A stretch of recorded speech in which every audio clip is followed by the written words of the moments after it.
the hell's wrong with that? I don't smell anything. That's not the way to find out, sir. You see, if you light a Premier with a match instead of a lighter, the sulfur reacts badly with the carbon in the tip. Do we have to have the carbon? Well, that's what makes it smokeless. Well, how do we get it shitless? But it's hard to say. I mean, given enough time, We don't have any time. We've announced they're coming out this year. You insisted on it. Because you did. Because you said they'd be ready. Well, they are ready. They just need a few adjustments. Almighty Ed, I don't have to tell you what's writing on these goddamn things. And what the hell's wrong with the draw? You need an extra set of lungs just to take a draft. It is a little difficult. A little difficult. It's what we call the hernia effect. Is that what we call it? Well, there's another great billboard for you. What do? We give away a truss with every pack? Warning, this cigarette can tear your balls off. Well, they're not so bad. Stop jerking off, Ed. Who the hell would sneak into a John to smoke one of these? Wherever you light one up, you're in the house. And I'm beginning to get the same feeling myself. How do we break it to the board? Some of them can't wait for you to make a slip like this, you know that. They just love to nail your nuts to your forehead. Don't sweat it. I just may have something more important than premieres to tell them. You got something up your sleeve? I'm going to buy the company. You're not serious. Watch me.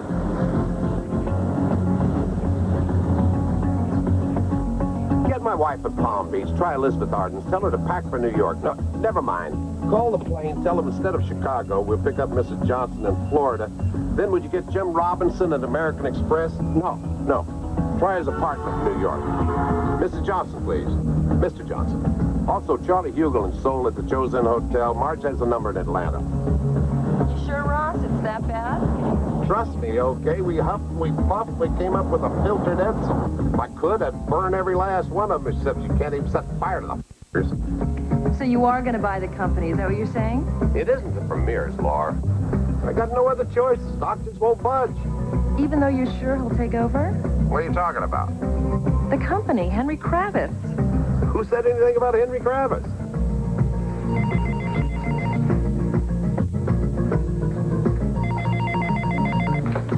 Robinson's residence. Jim, is this a bad time? No, just dressing.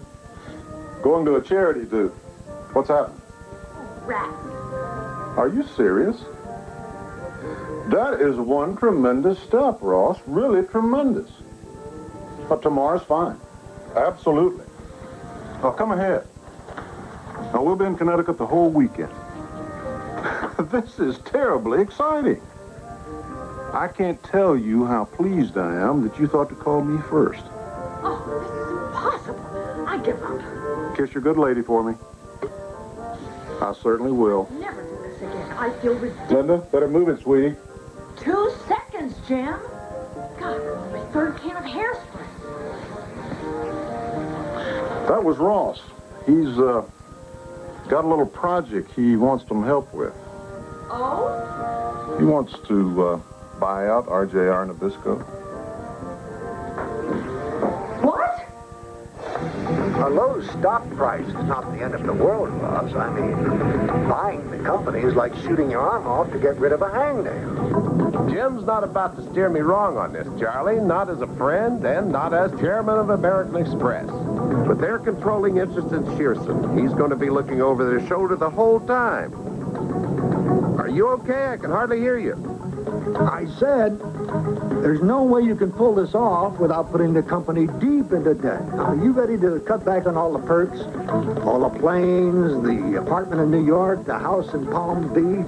You really want to turn your life around? I'm not doing this to become a homeless person, Charlie, or plainless either. But just leave all this to me. Try to have some fun over there. Get out of your room. Go enjoy Korea.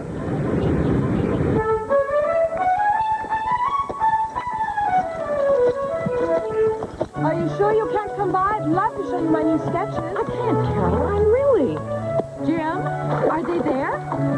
Okay, 2 minutes. I'm on my way. Gotta run. Big business. Even God rested on Sunday, Linda. She didn't make my salary. Kiss Henry for me.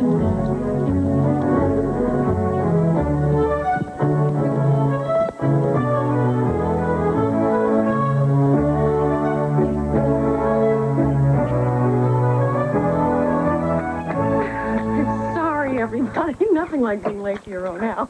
Good ride? Great, only got 2 calls. What you need is an unlisted horse. Shall we? Laurie, why don't you sit there, Ross? Lovely as usual. Thank you. Thanks, dear. Oh, I think Henry's taken out a contract on the sky. Henry? Travis, just down the road. Big hunter, our Henry. Okay. Tell me. Well, Ross has agreed to let Shearson Lehman raise all the money he needs for the buyout. Oh, Ross, that is so super. It just seems right. You guys are like family. Did you call Peter? Have a call into him now. Peter? Yeah, Peter Cohen. He runs Shearson for Jim. He is chomping at the bit to pull off a deal like this one. I mean, Peter is ready. Are you saying he's never done a buyout before? No, he's done one. Nothing this big, but the procedure's the same. I mean, first you lay out the terms that you're looking for yourself in all this. And then you make the company's records available. Peter and his people go to work and come up with a proper bid for you to make. I mean, he can outline the whole deal probably when you're down in Palm Beach. Can he do it in 3 weeks? I'd love to spring this at the next board meeting. Don't see why not. Ross, could I pitch my firm to handle the PR for you, or am I being too piggy? I was saving that for dessert. Hello? Peter. Hi. Cancel your life for the next couple of weeks, fella. You've got a lot of work ahead of you. Yeah, hold on. It's all going to happen that fast? It has to happen fast. Fast and quiet. Confidentiality is critical. If this hits the press, you'll have a feeding frenzy on your hands. One word gets out about this company being for sale, and everybody and his brother is going to try and buy it.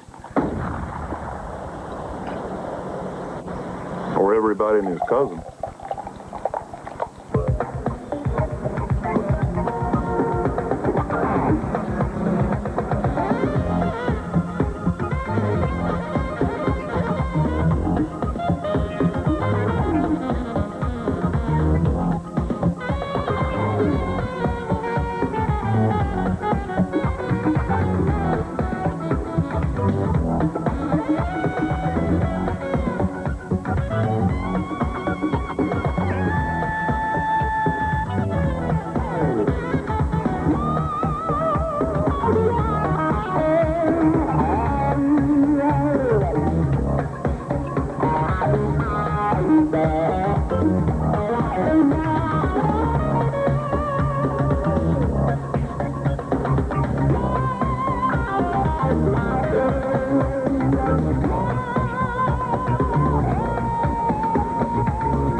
Going to give you the broad strokes, okay? The whole deal, the actual document is taller than my son. Tom? R.J.R. Nabisco's shares are trading presently at 53 1/8. The highest they have ever been was in the neighborhood of 71. Which is where they really belong. Our proposal is, come Wednesday's board meeting, you make an offer to buy the company at $75 a share. 75? Jesus, that sounds high. It is high, that's the idea. It's got to be attractive as hell. And still makes sense to us, of course. Well, how much would that come to? At 75 a share, how much would we need to raise? We'll be looking for $17 billion. That's one piss load of money.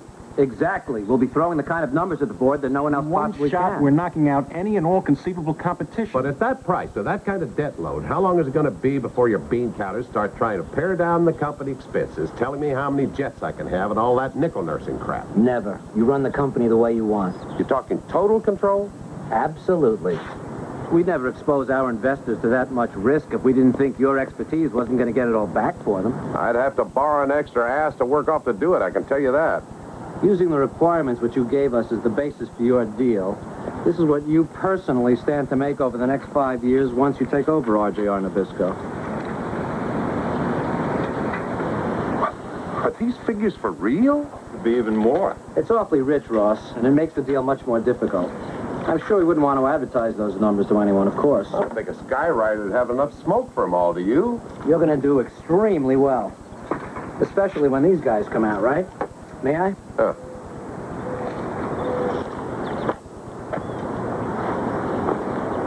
Here,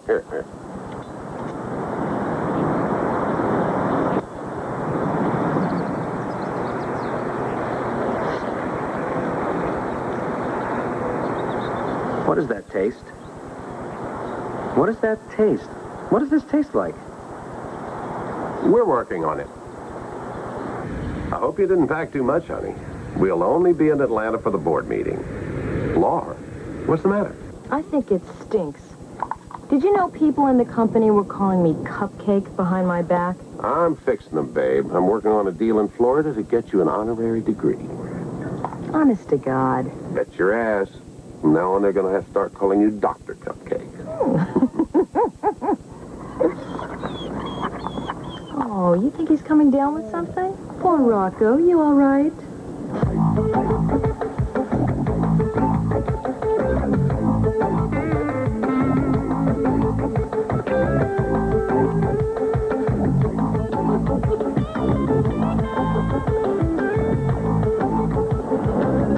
RJ-1 passenger, Mr. G. Shepard, is on board. We're ready to roll. RJ-1 cleared for takeoff. Give our best to Mr. Shepard.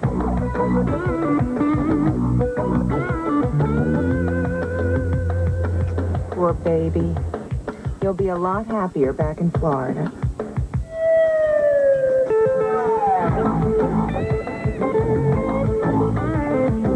Jim, heart of hearts. Bottom line, you really think Peter can pull this off? Something this big? Oh, I figure we'll be okay. With my head on his shoulders, your head on mine. If I didn't think so, I wouldn't be this relaxed. You worried? Worried? That I'm going to pull off the biggest deal in history? That it's going to kill Henry Kravis to find out that everybody else on the street isn't just What's wrong? I just realized what they taste like.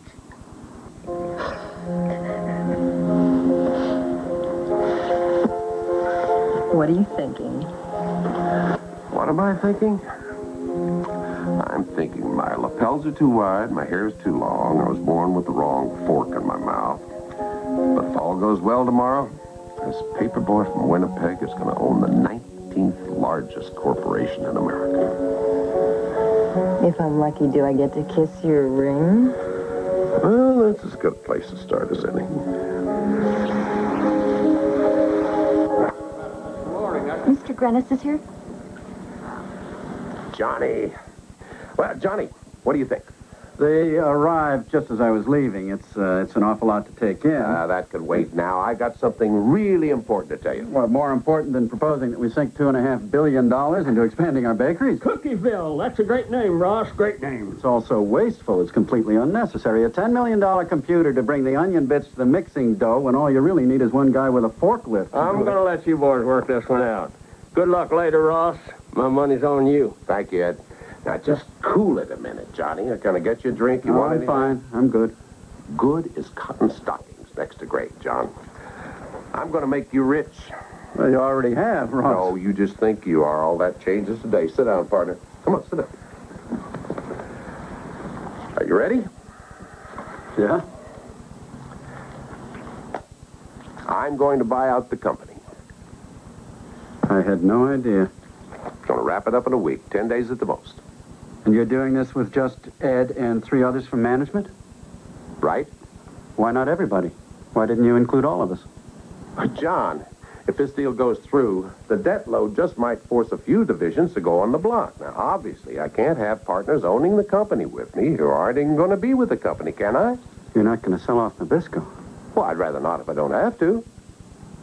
My God, Ross, how can you do this? In one breath, you're talking about expanding the company, and then in the next one, you're talking about ditching it. Whatever happens, you're safe, John. I mean, after the incredible way you've run the food division, there's no question about whoever buys it's going to keep you on. Hey, if you're not happy with the new brass, with your severance deal, plus your, 50,000 shares in Nabisco, you could walk away with $7 million, maybe more. We're not talking just you money, John boy. We're talking everybody money. Everybody. Right, Ross. Everybody. Wish me luck. I just pray you get it.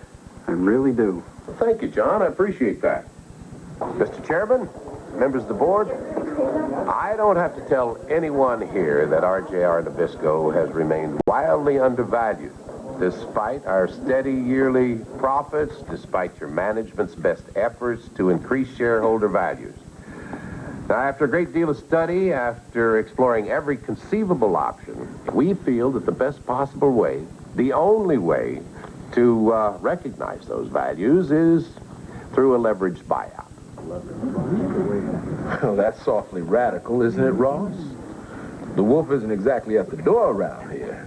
I'm not pushing the panic button, Vernon. I'm simply offering it as the one option that best looks after our shareholders. You don't think the shares will get a big boost once we start selling premieres? There's still a crapshoot. I'm talking about a bird in the hand. I'm talking about putting a mountain of money into everybody's pocket right now. You believe what you have in mind is doable? Absolutely. And at a figure much higher than the stock is selling for today. What stage are you at? How far along has this gone?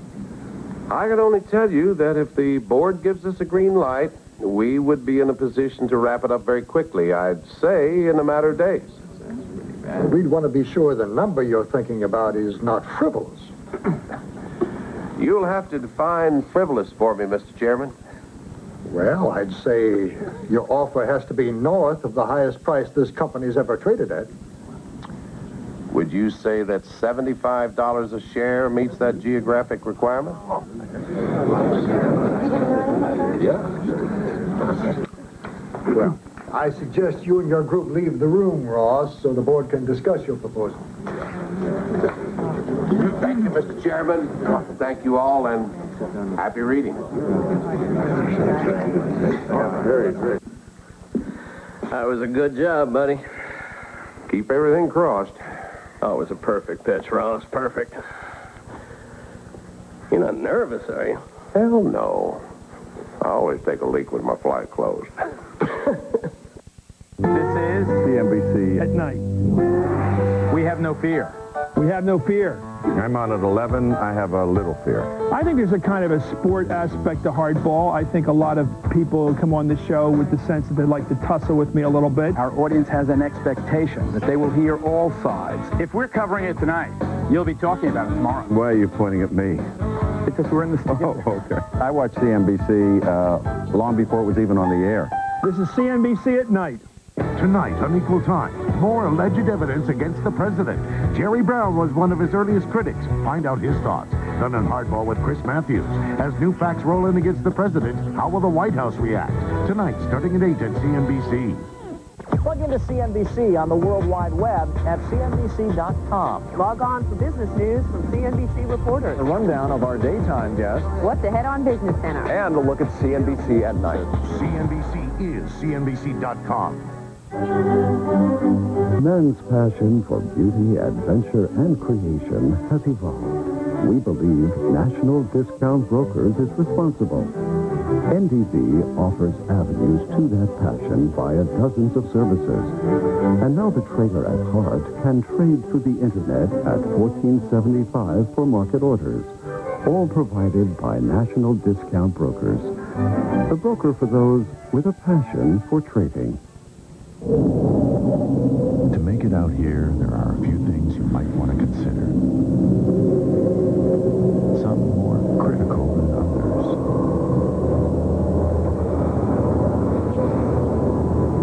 To build, test, and manage business software, 4 out of 5 of the world's largest corporations rely on CompuWare. What do you need most? Testing. Attention, everyone. Montclair Bloomfield Ford is proud to introduce this year's brand new sensational Fords. Drum roll, please. These 98 models are better than ever, so fasten your seatbelt and get ready for high performance and power. And with MB Ford's great drive to give you the lowest prices, 1998 will be a banner year. At Montclair Bloomfield Ford, our high standards of excellent values, superior service, and exceptional customer care are here for you year in and year out. Montclair Bloomfield Ford. Stop by today and see the exciting new Fords. You can remodel your home for as low as $60 a month. That's a price that can't be beat. When you call Total Remodeling now, we'll tell you how you can save money on your energy bills by replacing your old windows with our new vinyl replacement windows or premium vinyl siding and roofing. And while you're finding out about our exceptional product range, we'll also tell you about our 90-day deferred payment plan. So if you're looking for quality siding, windows, or roofing installed with pride and guaranteed with integrity, call Total Remodeling now at 1-800-894-TOTAL.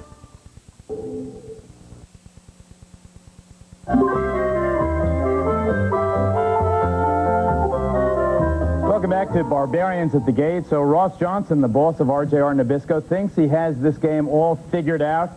Who needs grim, heavy Henry Kravis when you have flashy friends like Jim and Linda Robinson to help you pull off the largest corporate takeover in Wall Street history? And Ross also has this pal, Peter Cohen. Maybe Peter has never actually done one of these big deals before, but he certainly has come up with a proposal that Ross likes a lot.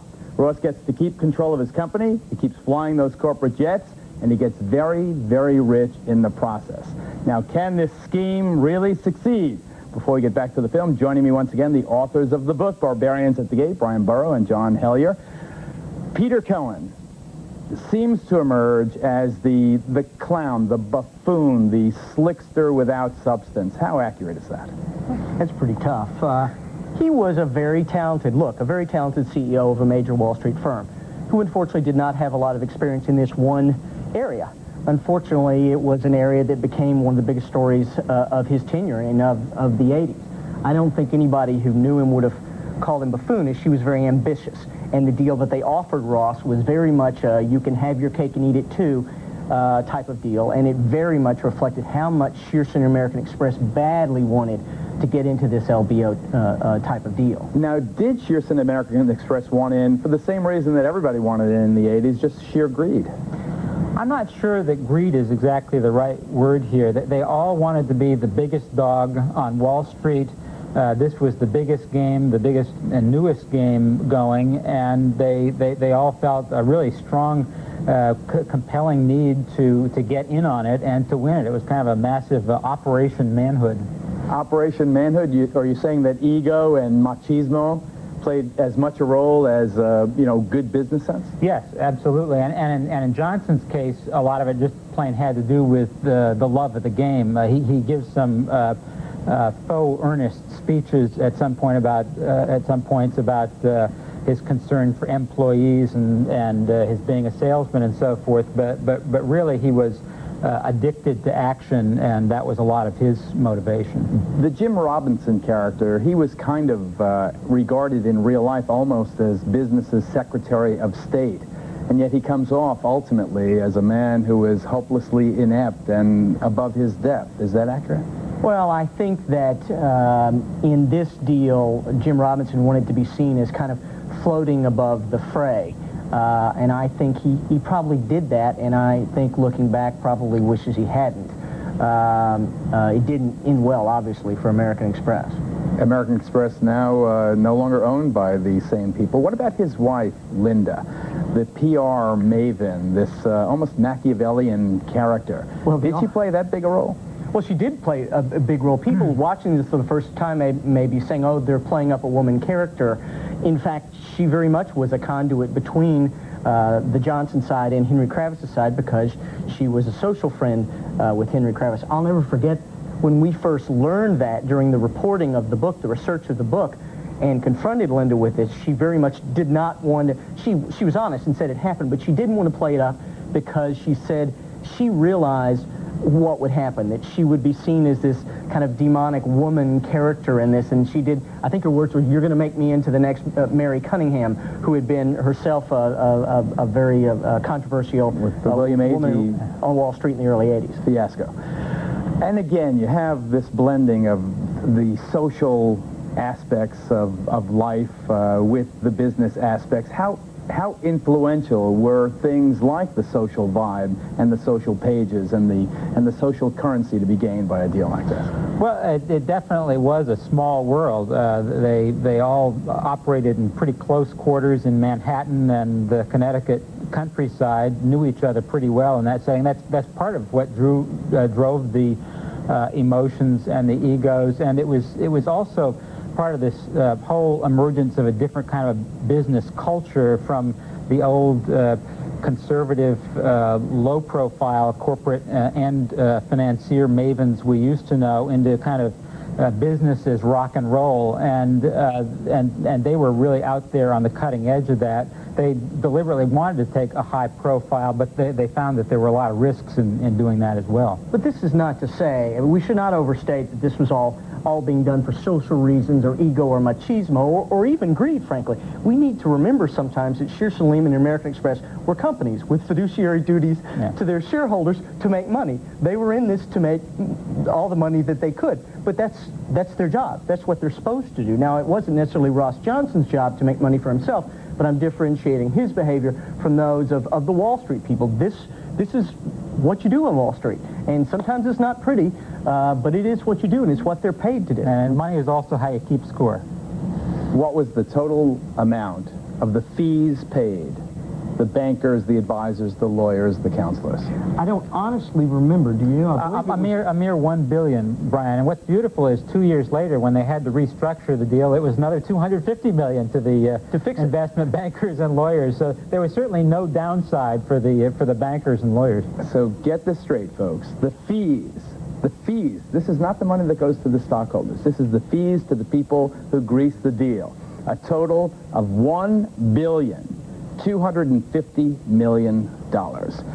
When we return to Barbarians at the Gate, the news of Ross Johnson's plan to take over RJR Nabisco has hit the fan and the feeding frenzy has begun. Stay tuned.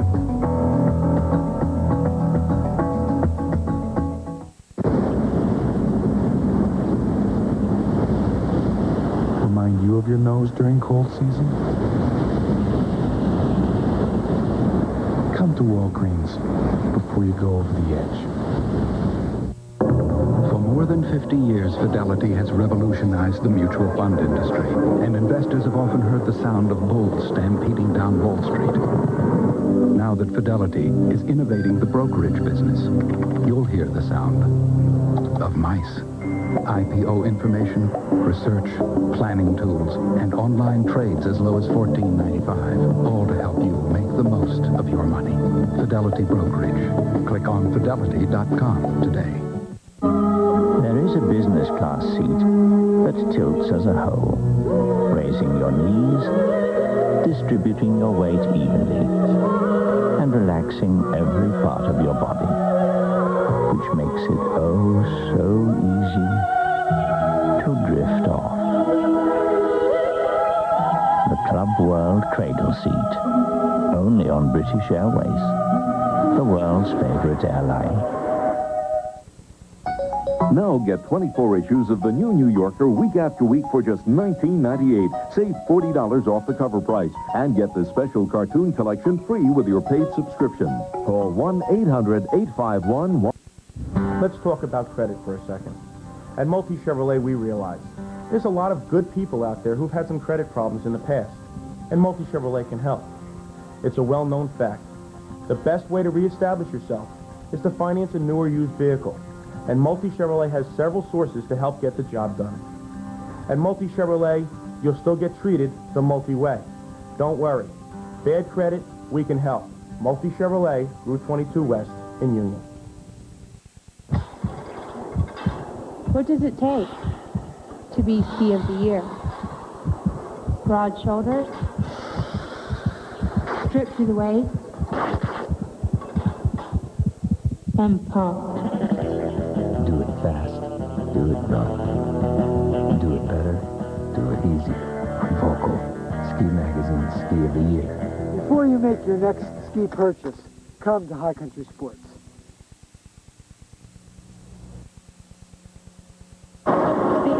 According to the company's official release, would be the largest takeover in corporate history. In a surprise move, the company's chief executive officer, F. Ross Johnson, today offered his stockholders $17.6 billion for their shares of RJR Nabisco, suppliers of such famous products as Oreos, Camel, Winston's, and Salem. $17 billion. Now that's cigarette money. Yeah, Charlie threw me a real curve putting out that goddamn press release so fast. I mean, how the hell could Peter Cohen not have anticipated it? $17 billion, for Christ's sake. It's like trying to sweep a ton of elephant shit under the carpet. Can't believe we're off to this kind of start. Have you talked to Jim? You're damn right I have. His ass is on the line, too. If Shearson blows this, he has his own board to answer to. As I said earlier, we my God. What? Is your TV on? Senator, you're no Jack Kennedy. Which Jack? The all-important board... That was really uncalled for, Senator. As I said earlier, we are at the corporate headquarters of RJR Nabisco. The all-important board meeting is happening right now as we circle the building.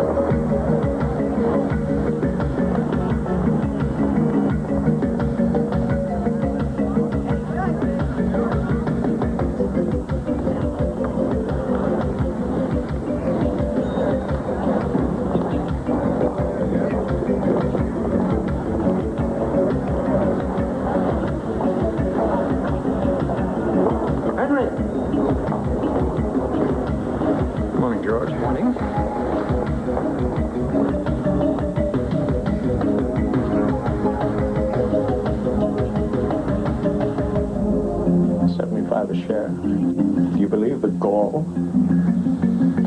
He's trying to steal the company. They're going for a slam dunk.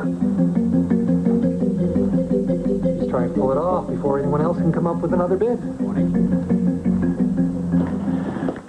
I was the one who gave Johnson the idea for a buyout in the first place. Laid it all out for him. I mean, there has to be some minimal appreciation on the man's part for how the system works. Some respect for the rules. First time in the jungle, I guess. Oh, I'm not giving him any points for innocence. He got the art of the double cross down real fast. And of all the people in the world, why Peter Cohen? Shearson has no real experience with leveraged buyouts. Sure as hell don't start with the biggest one ever.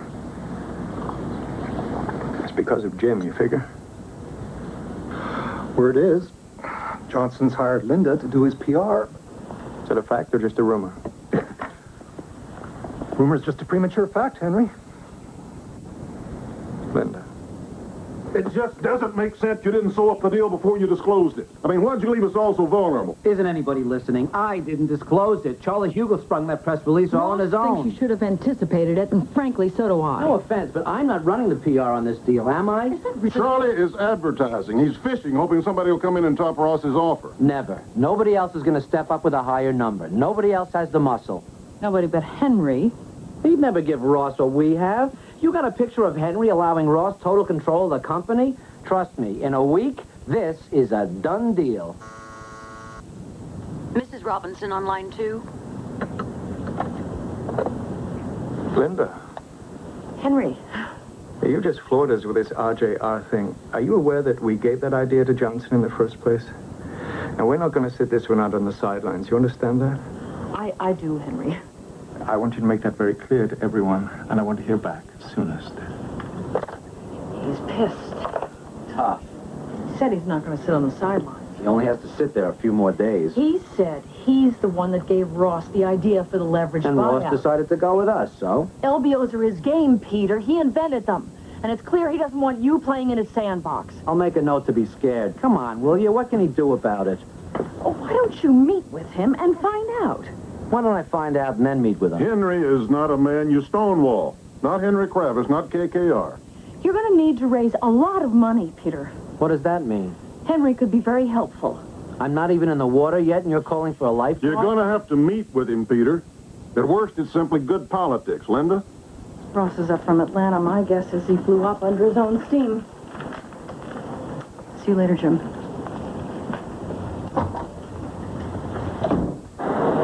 Why the hell does anyone have to meet with him at all? Jim thinks it's best, and so do I. Why? What does any of this have to do with Henry Kravis? 1 million people talked to me about doing an LBO, so he was the first. Am I supposed to send Thomas Edison 2 cents every time I turn a light on? I just don't understand the purpose of meeting with him, that's all. I mean, Henry Kravis isn't a pope, for Christ's sake, or did he buy up all the shares in the Vatican, too? We have to gauge his intention, see if he's going to stay out of it, or if there's some way he can be a part of this that can be to our mutual advantage. Then I'm the one to talk to Better him. for Peter to do it. He and Henry speak the same language. Hell, I speak bullshit. I picked it up my first day in New York. Ross, trust me. How are you, Henry? George? Peter? I'm trying to stay alive till my kids graduate. You mind? Aren't they really better after dinner? I'd be very surprised if you ended up buying RJR Nabisco at 75, Peter. Why is that? We've been looking at this company for a long time. 75 is cheap. Very cheap. It's what Ross wants. We're just setting up the financing for him. And what's Shearson getting out of it? A normal payoff. Nothing special. What does that mean? 5, 10, 15, 30% of the company? What? In that range. And what's Johnson's deal? Also somewhere between 0 and 100%? How much of the company will he own? Obviously, those figures are confidential. We have to be in on this, Peter. You understand? I didn't give this idea to Johnson just so he could send me an up yours card. Maybe there's some way we can work this out. Work it out how? Well, there are a couple of options. We can compete. That would drive the price up and make the debt so high nobody could afford to win. Or you could sell as Ross's food business. Take tobacco for yourself. We're not looking for partners. Well, in that case, you could just step aside. What, are you kidding me? You want us to step aside after all we've done on this? Oh, we'd honor that, of course. We'd pay you a fee for your services to date, say, $125 million, plus an option to buy a 10% stake in the company. Are you serious? I don't believe this. You're offering me a f***ing bribe? That's an offensive word, Peter. Offensive and untrue. You're offering me $125 million to take a cab, and I'm offensive? We're just offering a variety of options, Peter. Well, you can stick that one up a variety of asses, okay? And stop trying to good cop, bad cop me into the ground here. But one way or another, we're in on this, Peter. We're not just going to disappear. You just decide whichever way you think is best and get back to us. Right, yeah. I'll do that. Before the board accepts your bid, of course. As soon as I can. Love home, Peter. You too, George. Jim, if we get a quick answer from the board, we'll be all right. We're just too many jumps ahead of them. Our move. What do you think? Napalm.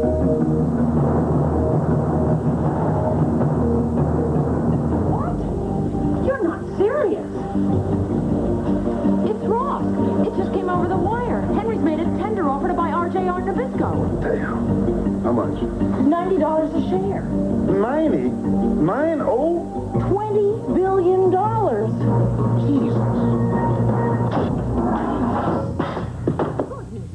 Well, somebody pissed somebody off. I don't know what happened in that meeting, Jim, but somebody put their finger up somebody's ass or Kravis wouldn't be dropping this bomb on us. Peter Cohen just sticks to raising money from now on. Is that understood? First a press release, now this goddamn Kravis offer. Do you know how much more this deal is going to cost now? Do you have any idea how crazy the stock is going to go? I want you to sell enough of my IBM to give me enough bread to buy 1,000 shares of... That's right, 1,000 shares of RJR Nabisco. Hey, pal. Help a vet. Move along, please. Now, anybody makes a tender offer, which is like what KKR just did. And the company that's for sale has to answer it within 10 days. That's what the law says. Which means Mr. Johnson's bid is kind of like on hold because someone else has stuck their foot in the door. Now, Mr. Johnson has to top what KKR's come up with. Plus, which, of course, and they could turn around and top Mr. Johnson all over again. Oh, your husband's got one fight on his hands. What can I tell you? First and last time I have to say this. Of course, the vice president's question might pay. Honey, don't think there's any question about that. Place me up. And I resent How do I look? Good enough to eat, but we're late already. You also have to take the man seriously. Not too much? Administration. The fact is... You'd get stares tonight wearing a gunny sack. We're just not members of the club, babe. You haven't had your face tightened or any basketballs removed from your hips, and I'm not part of this uptown daisy chain that never stops wheeling and dealing and screwing each other over. But they all like you. They've got an erection for my cookies and my cigarettes. They're just being nice to the driver. Anybody in this crowd not worth 9 figures, they think you're on food stamps.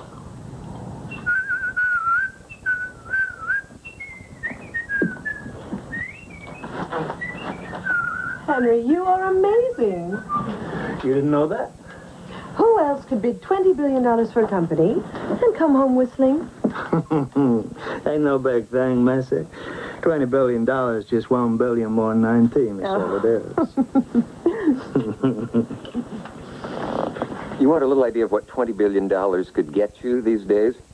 How about you could retire 1% of our national debt, or you could buy your own B-1 bomber. That'd be a first on the block, right? I guess if you were really a sport, you could also buy each of the homeless, as well as every single person on the planet, a Big Mac, an order of fries, and a Coke.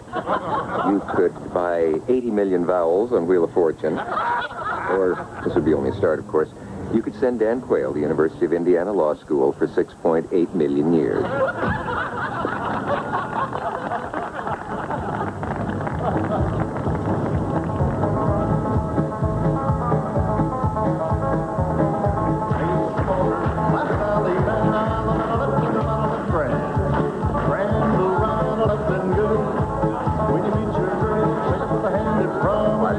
You made today, Henry. Darling, this is Ross Johnson. We came to dinner some time ago. My wife? Lori. Darling, that was the name of our first jumper. A jumper's a horse, isn't it? Get the picture. What you been up to, neighbor? Word's out you've been poking around for a little action. Just trying to keep you honest, Jim. Now here's up to the middle and back. Face the corner. I think it'd be a good idea if you and I had a talk, Henry. You know where to find me, Ross? When you get her back home, make your mind. Dance up to the middle and then swing the opposite. Two times around, swing and go. Henry? Yeah?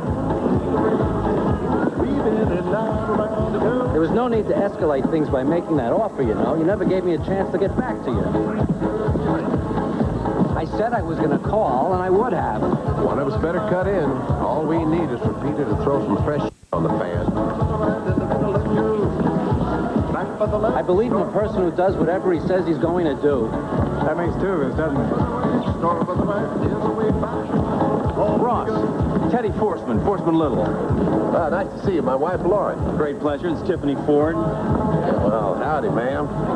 You must be the new schoolmarm. You know, I'd love to talk to you, Ross. Any chance of our getting together? I'll save you the next dance.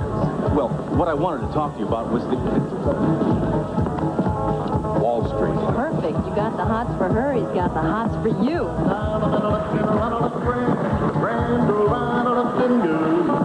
When you get her back home from an inn, when you're home, all into the middle with the cowboy yell.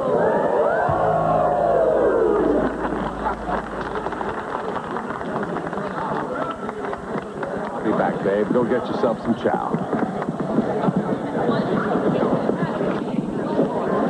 Ross. Bill Woodfield, First Boston Group. So I think we can help you with your deal by taking advantage of certain tax loopholes you may not be aware of. Give me a call, okay? Ross! Bound to the partner, In a sec. Alabama left with the corner.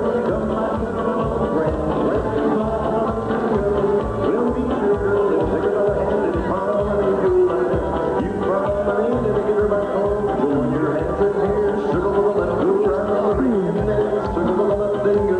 Go back by the right, circle to the right, the other way like you do. We'll get her back home, sit on in and face the corner.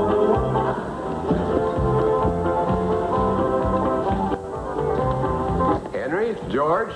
Well, if you guys could take a piss and a compliment at the same time, I'd just like to say that was a whale of an offer you came up with today. $90 a share is a great tribute to the way I run the company. Well, you've done a tremendous job. You'll understand if I don't shake your hand right now.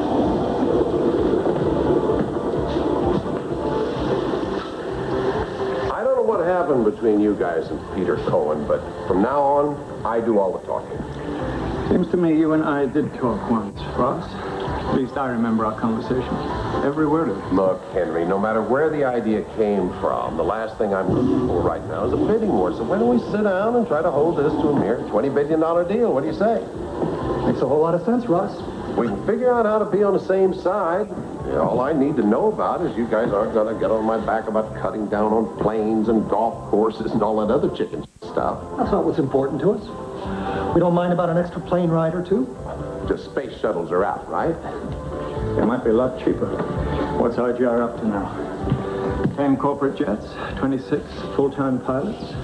Where does that hangar you built in Atlanta cost your stockholders $12 million? Those stockholders have a management group that brings in a steady $1 billion a year in profit. I see nothing wrong in giving them whatever it takes to make their job easier. Anyway, what the hell? A few $1 million lost in the sands of time, I always say. So, do we talk or not? Say when. We'll be there. You got it. And let's just keep this to ourselves, okay?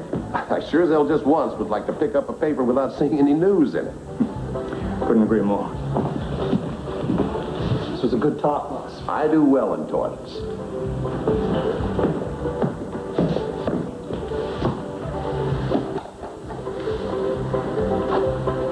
If Henry Kravis was CEO of any other company in the country except his own, they'd put him in a straitjacket. They'd take him away in a rubber limo. Henry Kravis pays out these incredible sums because his money is all junk bond crap. It's phony. He's phony. He's a f***ing fraud. If you don't like him, don't beat around the bush, Teddy. No, it's not personal. My focus is not on that goddamn megalomaniac. No, what kills me is that these quick buck artists like Kravis, they don't give a rat's ass about the companies they buy. Okay, hey, I've said this in the Wall Street Journal. All they want is their steady flow of these outrageous fees. They couldn't care less if they're going to throw the whole country into a depression. Let me tell you about Forsman Little. At Forsman Little, what you get is reality. My brother and I are real people with real money. All right, we'll talk, all right? I got to use that. Hey, forget KKR, forget Drexel Burnham. In the last 5 years, Forsman Little has turned around and sold the companies we bought for up to 10 times more than we paid for them. Okay, we'll talk. But how about tomorrow? You got it. Okay, listen, everybody's going to try to promote you, Ross. I want to make sure you're going with the best. You're right. Ross. Wally McNabb. I'm with Drexel Burnham.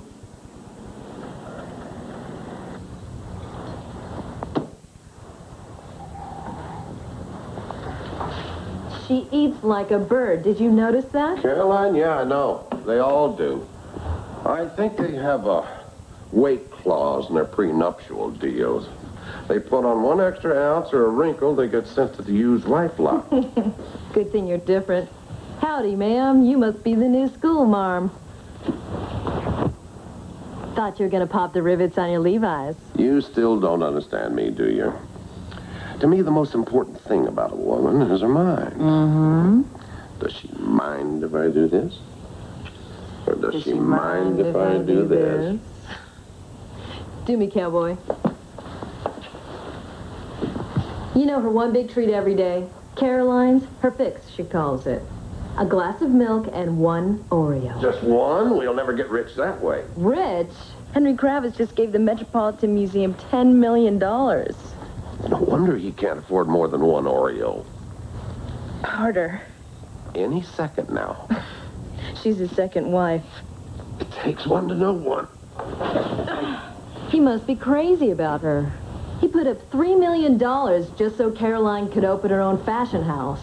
Can you imagine? Didn't I bring you a dozen golf balls last week? Do you think you're going to do this buyout with him? I don't know, babe. There's a lot of teeing up going on, but nobody's on the green. You know what happened after he bought out the Safeway chain? Thousands of employees got laid off. Thousands. People who'd had their jobs forever. Adele, my leg waxer, one of her cousins was one of the guys who got fired. 18 years he drove a truck for them, Ross. 18 years. It happens, babe. It happens. Parked the truck one last time. He went home, and he shot himself.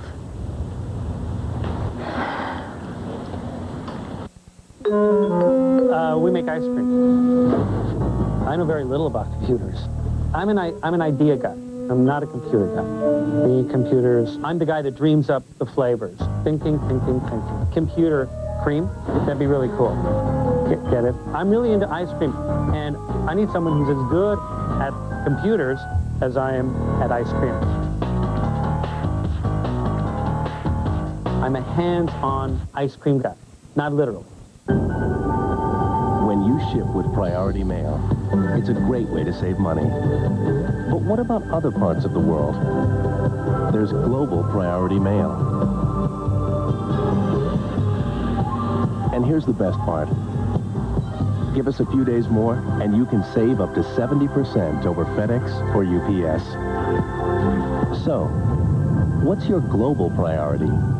Try Global Priority Mail from the Haven Savings Bank is now part of the Westfield area community. And as a good neighbor, we're offering homeowners fixed-rate home equity loans with no points and no fees. Visit our friendly bank and talk to one of our loan counselors. We can show you how to take advantage of the cash equity in your home. Whether it's a second mortgage or a line of credit that you can draw checks on, Haven Savings Bank is here to help with all your borrowing needs.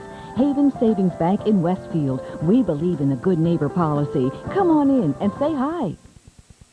See the difference. See the difference at Jeff Studinsky's Martial Arts America. All classes are taught by highly trained USTF and Chung Shilkwan certified black belts. Jeff Studinsky's Martial Arts America will arm you and your family with a host of positive mental and physical skills that will help you in school, at home, and in life. Jeff Studinsky's Martial Arts America is located at 1814 East 2nd Street in Scotch Plains, New Jersey, near CVS. Call now to receive a brochure and a free class. At Jeff Studinsky's Martial Arts America, you will see the difference. I have to.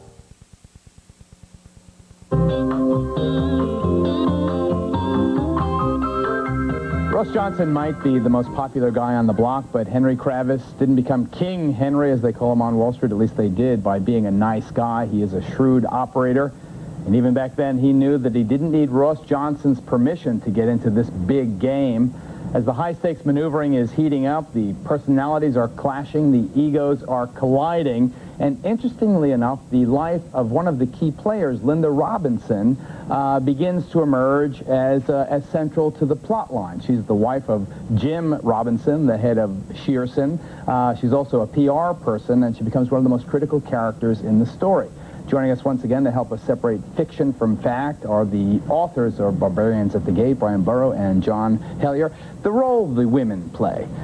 Linda, we can talk about, let's put her aside and talk about Ross Johnson's wife, Lori, first of all, expressing this concern for the little guy getting hurt. How much did the so-called little guy figure in the machinations of these giants? Well, it's funny, the entire role of Lori is literally the creation of the screenwriter, Larry Gelbart. She was obviously his wife. Are you saying the only compassionate and interested person in humanity was a fictional creation? Well, I'll say that there's not a lot of discussion of that in the book. That's right. In fact, it is a little bit of ironic that they should be discussing that, because Ross Johnson was really the king of the idea that people have, I think they used to call it portable jobs, that these people, if we laid them off, well, they're auditors and lawyers and accountants. They'll be able to find jobs elsewhere. But Lori is purely a device that Larry Gelbart, the screenwriter, came up with to essentially ask the dumb questions, to explain things that remain very complicated to all of us, to explain the insides and outs of an LBO. Now, Linda Robinson was not merely the wife of Jim of Shearson. She's also the PR maven and a social friend of Henry Kravis. It seems very incestuous, this whole thing. Oh, definitely nothing if not incestuous, and the little people really have nothing to do with it in the book, but not the movie. They felt so removed from all these machinations that were taking place that, and they felt so not a part of the equation that I remember there was somebody that worked at the RGR headquarters told me that in the middle of this, my gosh, we've circled the wagons and the Indians are inside, meaning they didn't really think they were going to survive the whole thing. So that's one metaphor, and Forsman's Barbarians at the Gate another. Yeah. So barbarians or wild Indians, take your pick. It's funny, I can always remember Linda during the research of the book was the one who constantly brought up the point to me that you've got to understand that what's going on right here is a group of guys who have been working across the desks from each other on Wall Street for 15 or 20 years, competing in deal after deal after deal after deal, and this is the deal of all deals. That all of them were within roughly the same age, and they all had this history of intertwining deals, and they remembered who beat each other when, and this was the one where they all put it on the table, all the stakes. Why the intense? Go ahead. Sorry. I was going to say, well, I think that's what made it such a civil war. There was so much at stake. Although Brian also has used a wonderful metaphor that there is also an aspect of the World Wrestling Federation to how all this works, because these investment bankers all grunt and groan and throw each other around and stomp, but in the end, the deals go on, and the clients may win or lose, probably lose, but they're all collecting fees. So there's in effect not as much downside to the bankers as there is for the poor clients who have been subjected to what Ross Johnson used to call a devil dance. These investment bankers that concoct these schemes and try and get the CEOs to go along with them. Why was the media so interested? Generally speaking and historically speaking, business has not been of general interest to much of the world. Certainly not back then. Maybe more now when almost everyone owns stock. But even 10, 15 years ago, generally it was in Fortune or the Wall Street Journal or Forbes, but not the cover of Time magazine, not a horde of paparazzi and camera crews gathered outside watching what's going on through the corporate windows. What was the attraction here? Well, the 80s really saw the growth of business as entertainment. I mean, really before 1982, 1983, none of this did exist. We meaning the public, didn't know much about who ran things. And I think the turning point was when a number of very complex financing devices on Wall Street allowed some individual investors, very wealthy individual investors, such as Boone Pickens, the Texas oil man, to become corporate raiders. And they became regarded in the early to mid-'80s as these kind of mavericks tilting against the big, staid old companies. People forget that the takeover boom, now much maligned, started off as these kind of mavericks tilting against staid old companies. And I think that was a popular idea that began to infuse the business environment with some entertainment value, if you will. Part of it was the stakes, too. This was by far, at the time, the biggest deal that was ever done, and it played out very publicly because of the bidding process and because of the characters involved. And I think partly there was this overlay of anxiety. These kind of deals were costing a lot of people a lot of jobs, and people were watching it with a mixture of fascination and horror, I think. Well, I think that's why the eggheads and the people at think tanks cared. But I think regular people, I think, were just drawn by the sheer spectacle of how much money. I mean, I'll never forget USA Today running this list that I think they put in the movie about what $20 billion would actually buy. It was just the sheer spectacle of it that made it soap opera. And you had these pivotal figures of this era that were all involved. It was kind of like Larry Bird and Magic Johnson, meeting at the peak of their powers, and there was a star power to it that you just didn't see in other deals. I remember taking a ferry boat home. It was a foggy night here in New York, much like tonight. I couldn't fly home. I was on this ferry with all these Drexel people who had just been fired because the company had collapsed. There was Milken gone, and there was Boesky gone. And yet Kravis and Ross Johnson still jousted for control of a $25 billion pot. It seems incredible. Well, this is remembered now, a decade later, as the great fight in the gloaming. It was really the end of the 80s. There was really only one other large takeover fight after this, and this was the high point. It was the last great exhalation of like the war to end all wars. This was the deal to end all deals. Just about. When we return to our feature film presentation, the Barbarians are not just at the gates, they are swarming into the offices of RJR, and rowdy Ross Johnson is desperately struggling to regain control of this process he has set in motion.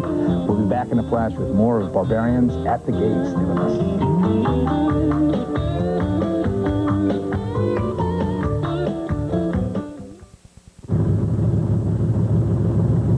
or sell up to 5,000 shares of stock for $7.95. Accounts protected up to $50 million. Independent research. Portfolio tracking. Real-time quotes. Analytical charts.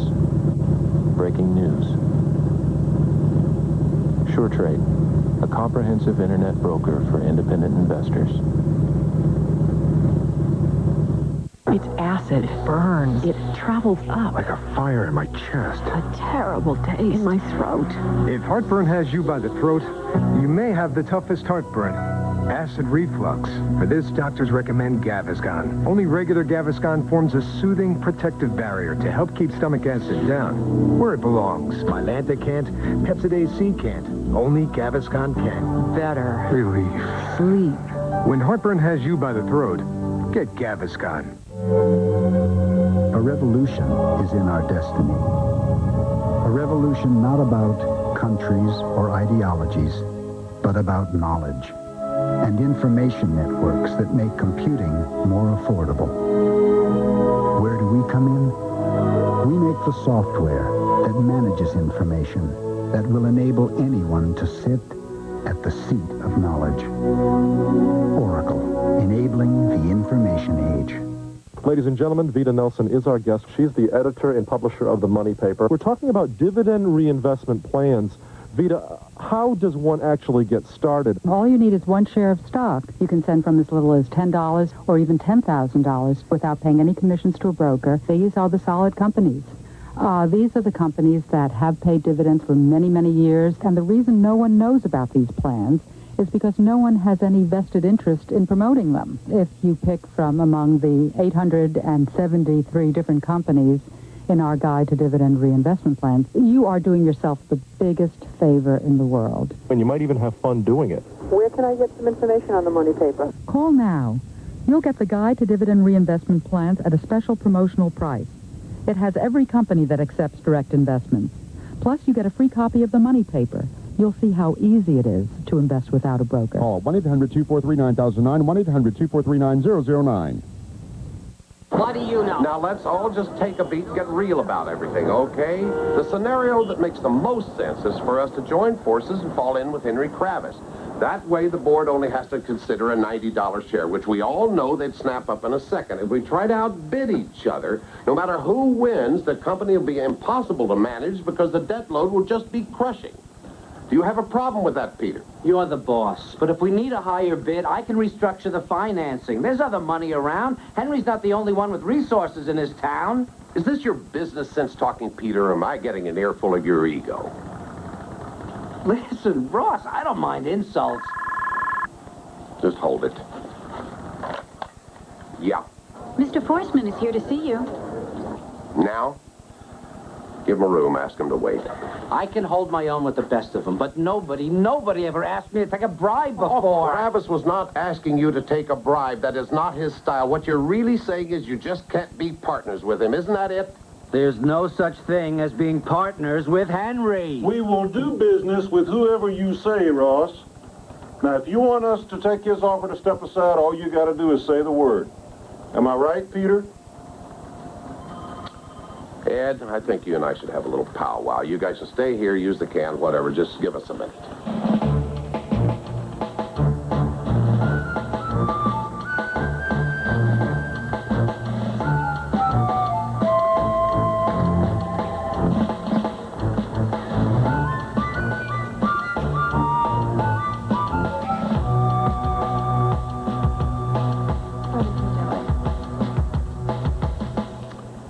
Tough call. Not the way I look at it. Were you serious about letting Ross dump us? I had to give him the option, Peter. I'm counting on his knowing where his best interests lie.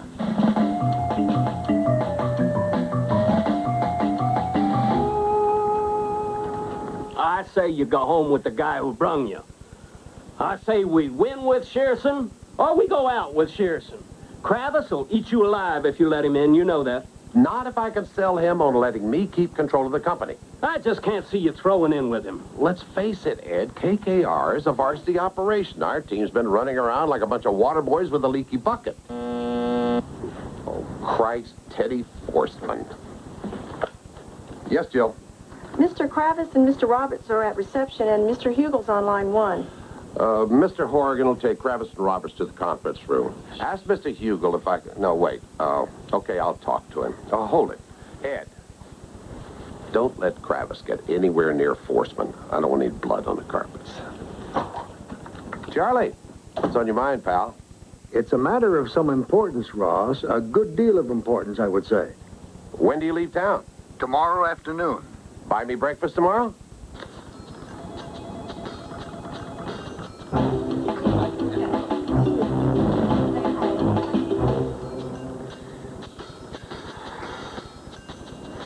Jesus. Would you like to come this way?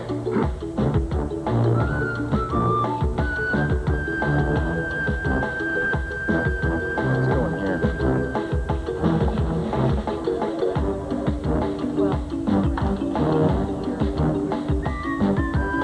Where did anybody put Teddy before?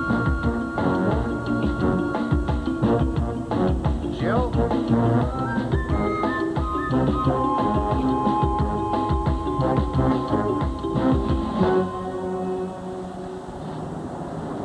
Peter? Henry? George? Jim?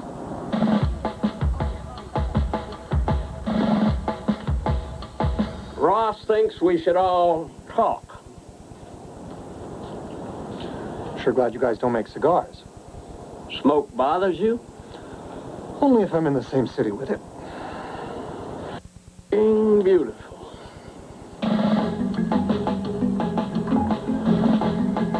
How you doing, Ross? Bill Woodfield, First Boston. I'll be back. Oh, Teddy, I'm sorry I was in... It's okay, no problem. Ross, this is my brother Nick. How are you? Great pleasure. Now, we've worked up some ideas for financing based on, like I told you, real money with real people and not the kind of phony crap, Teddy. this wampum, this funny money. I gotta level with you. I'm meeting with Henry Kravis. See, I think it would be a huge mistake if you did that, Ross. Well, there's no if I'm going to do it. I'm doing it. He's in the office right now. Now? You're meeting with Kravis now? That's why we've been sitting around waiting, killing time, choking on those new cigarettes? Where did you get a Premier? There was some in the other office. Nobody's supposed to smoke those. I don't think that'll be a problem. They're still in development. I sure as hell hope so. Look, could you guys please just wait a little while? This thing with Henry might not work out at all. Ross, don't you see this is our last chance? The bastards are at the city gates. Let's stand at the bridge together. Let's stand at the bridge and push the Barbarians back. Right. Just give me a minute. Henry, thank you for coming. Ross. George. Ross. Hope you don't mind meeting in a conference room. All the men's johns are full. Now, the way I see it, we're down to keep it simple time. What really makes the most sense all the way around is for us to do this buyout together at the $90 a share you guys have proposed. The way Peter structured it, my management group would own 20% of the company. Am I right, Peter? In that area, yeah. We'd want to review that arrangement. It seems awfully generous. Whatever it winds up, I'm suggesting that everything else gets split 50-50 between you and Shearson. In addition to our customary 1% for our services. $200 million. You might want to reconsider that amount, Henry. A lot of people are watching this process, including Congress. Well, we certainly wouldn't want to do anything to hurt the business we've grown to love and admire. Now, is that it then? Basically, those terms being acceptable? Have we got ourselves a deal here? Yes, we want Drexel Burnham to sell the bonds on this one. Instead of Shearson? They're what a deal this size needs. They won't affect your share. They work cheap and they're the best. They're also about to go before a grand jury because of their Milk and Boski connection. Just what we need, stationary from Alcatraz.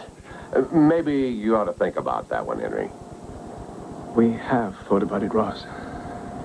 With or without you, we're going for this company. We're going for RGR Nabisco, and Drexel's doing it for us. Are you firm on that? Is that a deal breaker? It is. That and one last point. Why are we putzing around here? Johnson put this company in play. I don't need his permission Just to give go it a few for more minutes. Man, I tell you, if he doesn't need me, I sure as hell don't need him. Didn't Don Kelly tell me you let him run his own company? And you do remember our conversation that evening? Don runs a very tight ship. There's no extravagance there. Don's got no Air Force, no Team Nabisco that must cost the shareholders millions every year. We'd require a lot more discipline. We'd have to agree on how you would run the company. Which is French for how you'd run me. However you want to put it. What you're looking for is a hand puppet, Henry. If I said yes, you'd have yours up my ass all the way to your elbow. And there's no way the banks are going to let Drexel in either. Everybody's firm on this? That's it. We'll make our own bid. Now let's get out of here before I throw up from being in the same building as Kravis.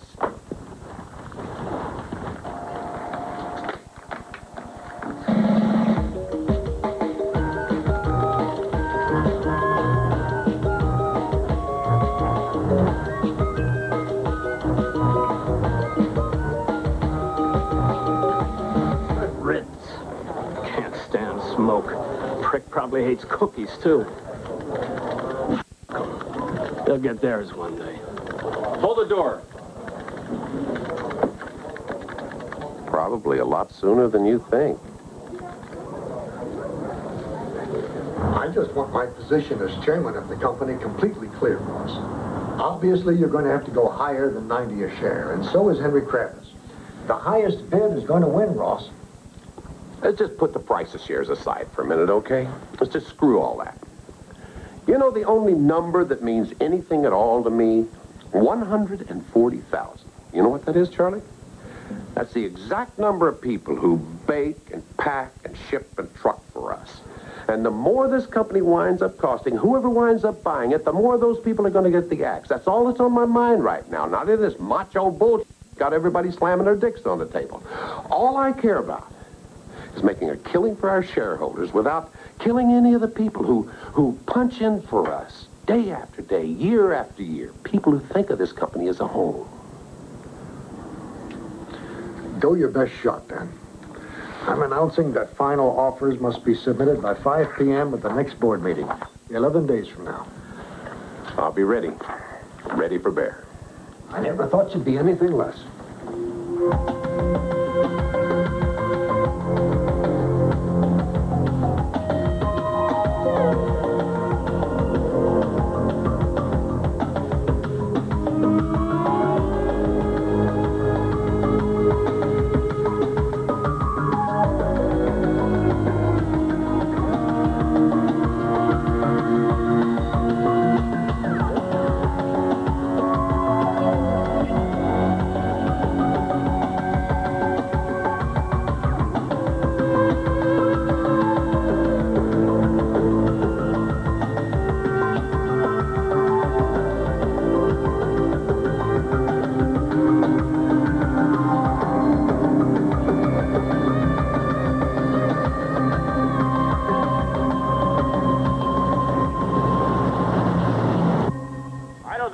Seen a better performance out of a rookie running back. Nothing. Oh, darling, I wish I could cheer you up. Pity we're not in the country. You could go out and shoot something. 7-yard line. Second and 2. They're absolutely stonewalling us, you know. There's no way for George and me to arrive at a realistic offer for the company without knowing its true value. And the law says Johnson's people have to cooperate with would-be buyers. Have to tell us all they know about the company's assets, about their liabilities, where it's healthy, where it's not. Now, whether it's out of fear or loyalty or acting on Johnson's orders, I don't know, but not one of them will tell us a thing. We've got less than a week to make an offer. We're flying totally blind. Do you honest and truly need Nabisco, Henry? Aren't there any other companies that'd make you just as happy? It's not the company. It's the credibility. My credibility. I can't just sit on the bench and let other people play the game. Not my game. Not with their rules. So, Coach, what are you going to do? I don't know. I just don't know. Yeah? George. You're not serious. We've got ourselves a deep throat. He knows where all the numbers and the bodies are buried. He wants to talk to us, Henry. He wants to be our friend. Wait a minute. Hold it. Quick, put on Channel 4.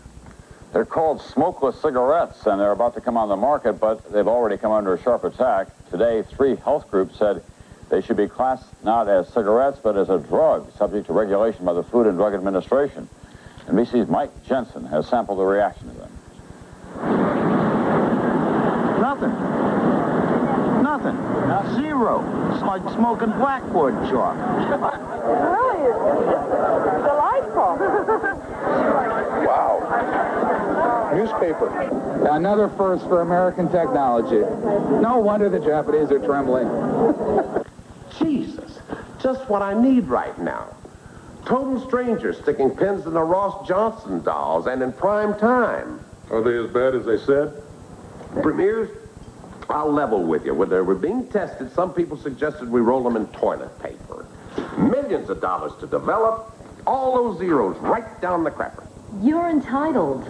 God, year in, year out, that's the kind of money he makes for the company. People take winning for granted, sweetheart. You lose a few bucks for them, they start looking at you like a virgin at an Aztec sacrifice. Premiers. Perfect name, I thought. Titanic's would have been a better one. Who the hell do you suppose got NBC to do that story? Some people are always looking for bad news, Ross. Who told them premiers were bad news? Jesus, what a town. If you didn't have such tall buildings around here, you'd be up your ass in vultures. Ross, Peter would like us to try to raise our bid to $110 a share. Is that remotely feasible? Well, he thinks so. I mean, he's sure that Henry could never go that high. He's got such little information to go by. Breaks your heart for poor Henry, doesn't it? 110 means we'll have to raise substantially more money from the investors and the banks. It would help tremendously if you'd cut back on your share, Ross. I mean, it would help tremendously. Is Shearson going to cut back too? Are you guys going to take less?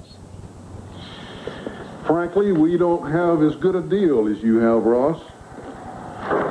I don't know that anybody ever has. If your numbers were to get out, as they stand right now, you'd probably get a lot of flack about it.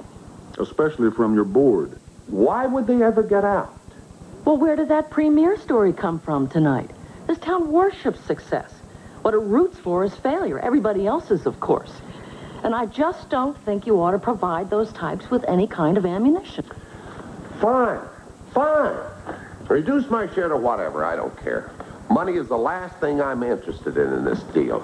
You may think I'm f***ing you, but that's the truth. And f*** you, Tom.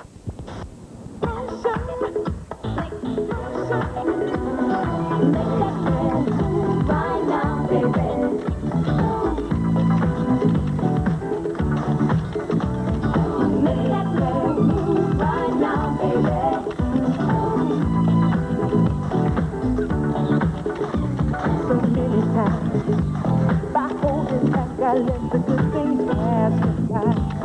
And then one day I asked myself the reason why. Like an answer from above, you came into my life. And told me one thing for sure. With love, nothing is certain. You have to go for it when you feel it. Everybody needs somebody to love. And I choose you, baby. So right now, baby. You're only.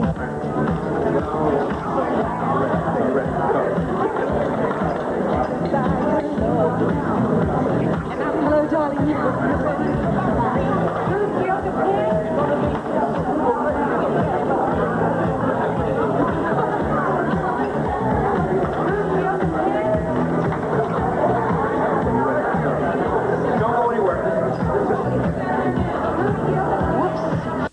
Sorry.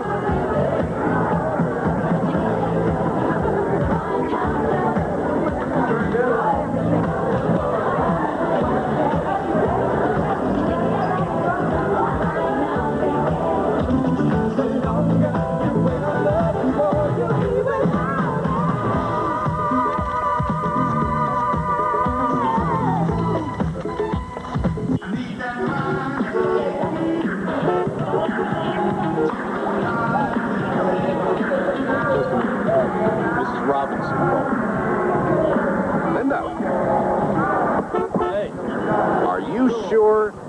I saw him, Ross. I was there. I can't believe it. Why would Johnny stab me in the back? I've treated him like a son. What better reason to do it? Did you tell Peter? This has got to affect our bed, doesn't it? Well, I'm meeting him in a few... Of course no decision without you.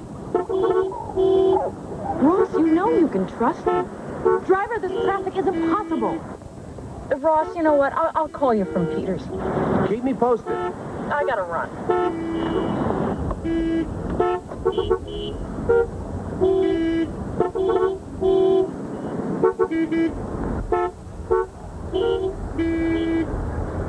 I gotta get out of this town. Some guys are less afraid of disc gloves than they are of disc gloves. It helps your doctor tell if you got prostate cancer. Most guys can beat it if it's found early. So get a checkup. Why die of fright? Prostate cancer. Real men get it checked. Travel the globe in search of the unusual, the dangerous, the farthest you can go. Ushuaia, the ultimate adventure. Saturday and Sunday at 8 p.m. Eastern. News breaks, markets move. See it on CNBC. Deals develop, stock shift. See it on CNBC. As the world's leader in business news, CNBC has the contacts, the expertise, and the power to make sure you hear it first and hear it fast, while you still have time to make your move.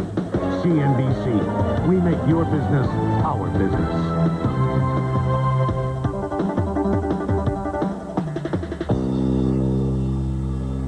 Tonight on Equal Time, more alleged evidence against the president. Jerry Brown was one of his earliest critics. Find out his thoughts. Done on Hardball with Chris Matthews. As new facts roll in against the president, how will the White House react? Tonight, starting at 8 at CNBC. As you prepare to pull the trigger on a trade, you are absolutely alone. You have surveyed the landscape. You are confident in your decision. And you are quietly ready to proceed. Nothing, not even lingering doubt, can distract you now. SureTrade, a comprehensive internet broker for independent investors.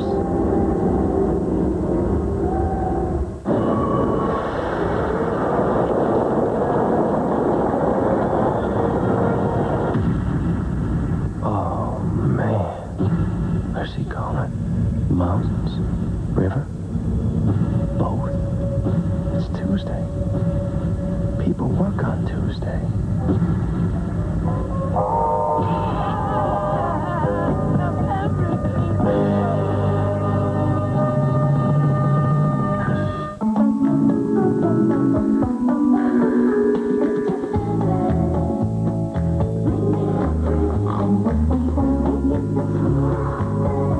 At Hampton Inn, we guarantee you'll be satisfied.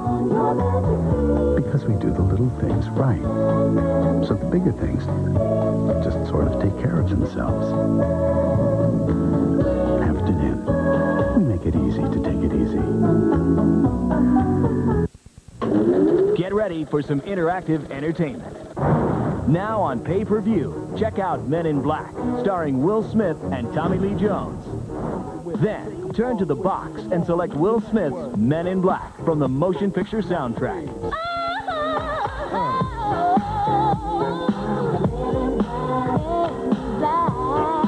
Check your pay-per-view movie guide for showtimes and turn to the box for your favorite music videos.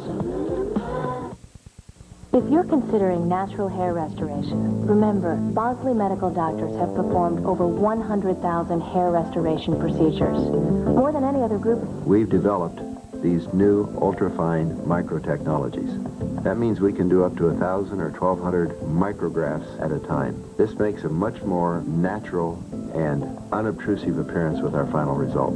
Simply call the number on your screen for your free information and schedule your free private consult.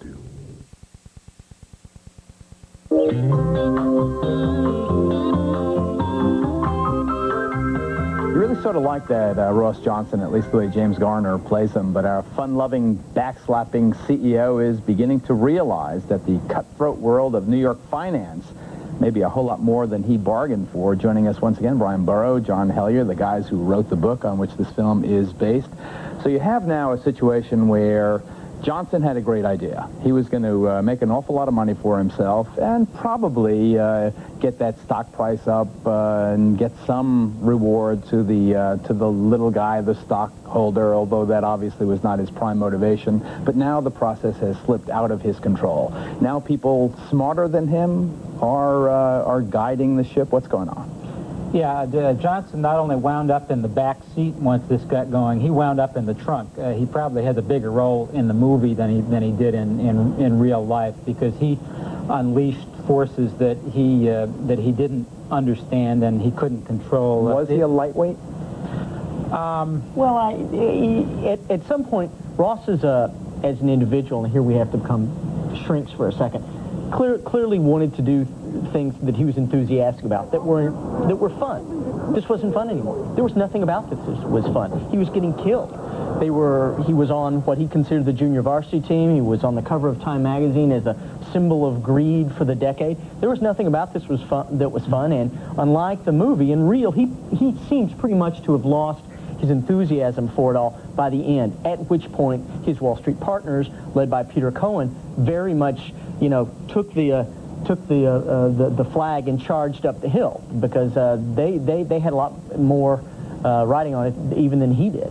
What about Ted Forsman, the fellow who thought that it was all fake money that was bidding against him and that the deal was too rich? He happens to be, a fellow that I have some knowledge of. He seems to be doing quite well, thank you. Ted Forsman was among those who had his reputation most burnished, I think, by the book and the movie, because he was running around yelling things about how this was funny money years before it became common feeling around the country. I should add that he absolutely hated the book. Absolutely hated the book. Called me into his office because you were out of town and basically read the riot act to me for upwards of a couple hours about how we'd made him look somehow less than serious. And I argued then, as I argue now, that he was essentially ahead of his time. The problem was no one wanted to listen to him in the 80s.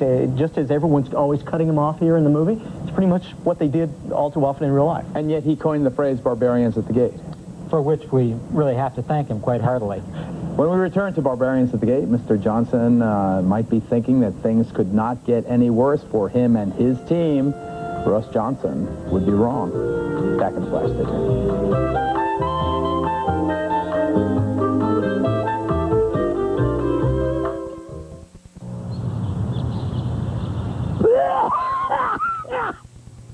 Under the weather?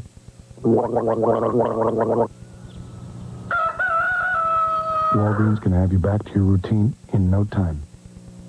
For more than 50 years, Fidelity has revolutionized the mutual fund industry, and investors have often heard the sound of bulls stampeding down Wall Street. Now that Fidelity is innovating the brokerage business, you'll hear the sound of mice. IPO information, research, planning tools, and online trades as low as $14.95, all to help you make the most of your money. Fidelity Brokerage. Click on fidelity.com today.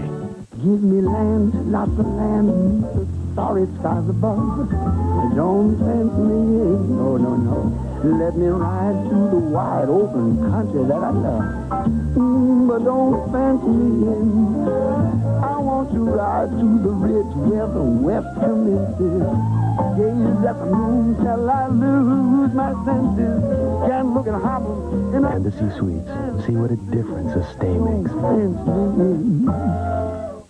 Looking to improve your game? Then subscribe to Golf Digest, the world's most widely read golf publication. 12 issues, only $19.77. Call now and get our free video. Hit it longer and straighter. Call 800-851-1400. Ross? Darling? I think you better see this. My entire deal with Shearson all over the goddamn paper. Now, how the hell is that possible? How could that happen? Whoever that is, I am not here. Okay. Hello? No, he's not, operator. If you give me a number, I'll have Mr. Johnson call Mr. Hugel. I'm afraid he can't be reached for a few hours. What time is Mr. Hugel's flight? Jesus, this makes me look like the greediest son of a bitch in the world. Is that your number, operator, or Mr. Hugel's in Moscow? Story's properly in profit, too. Thanks. Get me Peter Cohen. Hello? It's Peter Cohen. You goddamn right it is. Peter, what is our private, confidential, top secret, for your eyes only arrangement doing all over the New York Times? Who leaked the goddamn thing? I've got Jim on, Ross. We're on a conference call. Jim? Ross? Ross is on, Jim. Not now, Harry. Who the hell's Harry? No, it's just me. We're on top of this thing, Ross. We're checking it out right now. Can you imagine the effect of this on the board? We hit them with our new bid. They'll forget all about it, I promise. Our new bid being what?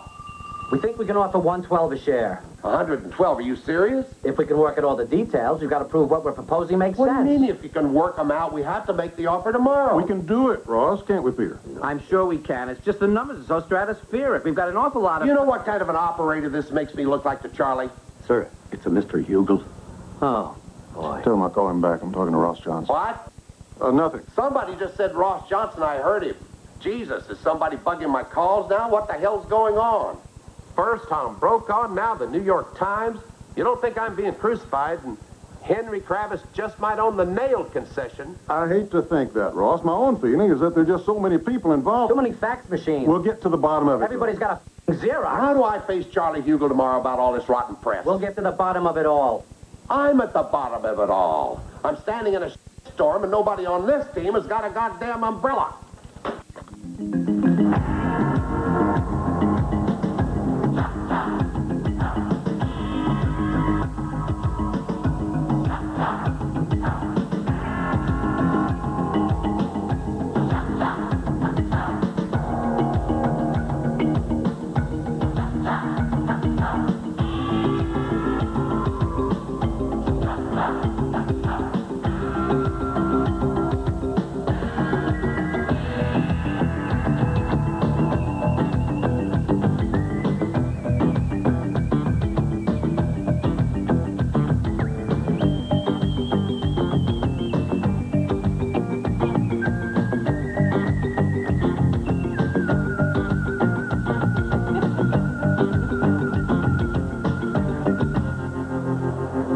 In a terrible position, Ross. The board hasn't stopped calling me. You've made us look like fools for not knowing about this agreement. Even bigger fools if we did. Charlie. $2.5 billion for your management group. That's what your 20% share of the company stands to earn for you in the next 5 years. $2.5 billion. Ross, that boggles the mind. Charlie, those are purely hypothetical numbers, blown way the hell out of all proportion. But if they stick in somebody's craw, fine. Forget them. I'll just take whatever the board thinks I'm worth. Hell, Charlie. All I am is a salesman, you know that. I've been one door-to-door, house-to-house, company-to-company all my life. A salesman's biggest commission isn't measured in bucks. Every sale we poor bastards ring up is a validation of who we are. People buy you when they buy what you're selling. There's just one hitch. A salesman needs product, Charlie, product. I'm not looking to buy this company because my business is buying companies. I need this company to make things and wrap them in shiny packages. I'm not one of this bunch that only cares about buying up places where things get made. Charlie, this crazy deal heat everywhere is burning all our bridges. We're piling up mountains and mountains of debt. We're borrowing our damn fool brains out. And just because we have gone crazy doesn't mean the rest of the world has. This country is turning companies into commodities, and the Japanese have got their fetuses working nights turning out computer chips. Final bids are due in the boardroom at 5 o'clock. Not 1 minute later.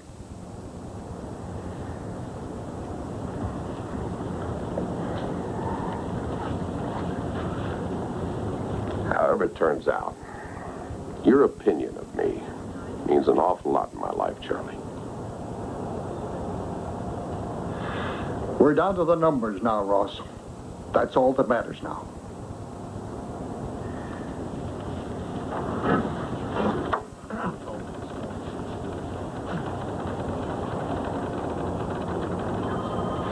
Now I know what the F in F. Ross Johnson stands for. Juanita, nice to see you.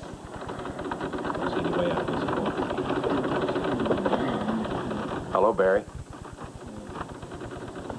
You can't take any more time, Rob. Trouble City. Charlie's pissed. The whole board. I don't care. You've got to get it the hell over here. What's wrong? Peter's office is still futzing around with our numbers. What? There are a million details, Ross. They're still at your office? They're just leaving. Jesus, that's all the way pay downtown. attention I got a to whole them. boardroom full of people here today. Just love me to be I a don't half care second what- late. Give me that. Rob. We're doing our best, Ross. Get over here right now. Do you hear me? Whatever you got to do it on the way. Do it in the goddamn cab. Oh, on a Friday at this hour. Yes, Good in luck. the cab. Tell him to take the drive.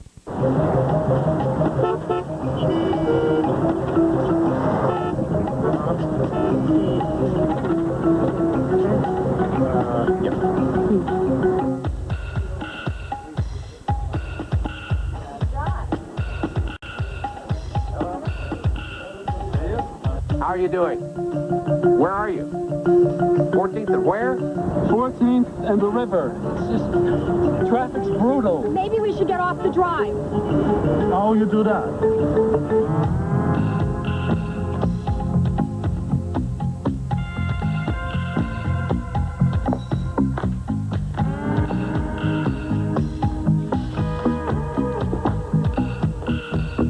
They're at 39th and 1st. 15 minutes.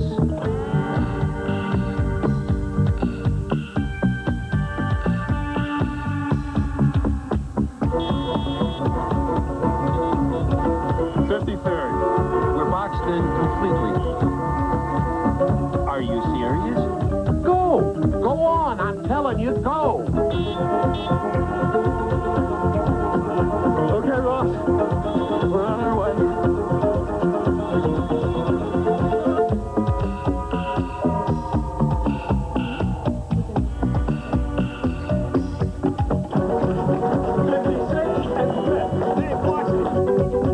Never.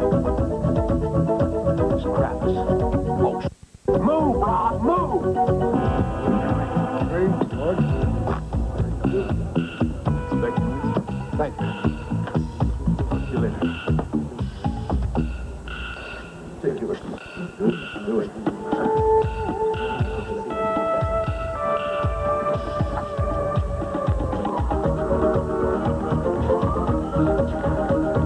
Where is he? Rob, where are you?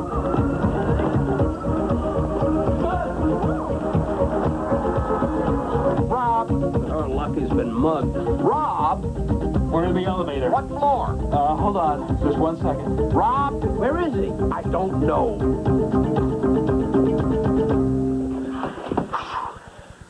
Now, first off, I'd like you to know that in the interest of the company, I have retained the services of Peter Atkins of the firm of Skadden Arps to act as special counsel to advise us and guide us through the legal obligations of this matter. Peter? Thank you, Mr. Chairman. Good afternoon. Before you are copies of the proposals for the buyout of RJR Nabisco. And where do we stand? Ross Johnson's bid, his and Shearson's, is for $100 a share. That's an offer of $23 billion. And KKR? $94 a share. $21.6 billion. That's quite a difference in price. I'll give you a bigger one. The First Boston Group is prepared to offer between 105 and 118. That's $3 billion more than the Johnson offer. Is First Boston for real? Well, their proposal is based on taking advantage of certain tax loopholes. If the board has any interest, we'll need some expert advice as to the viability of it all. It would take a week to 10 days. I'd say the board has about $26 billion worth of interest in waiting.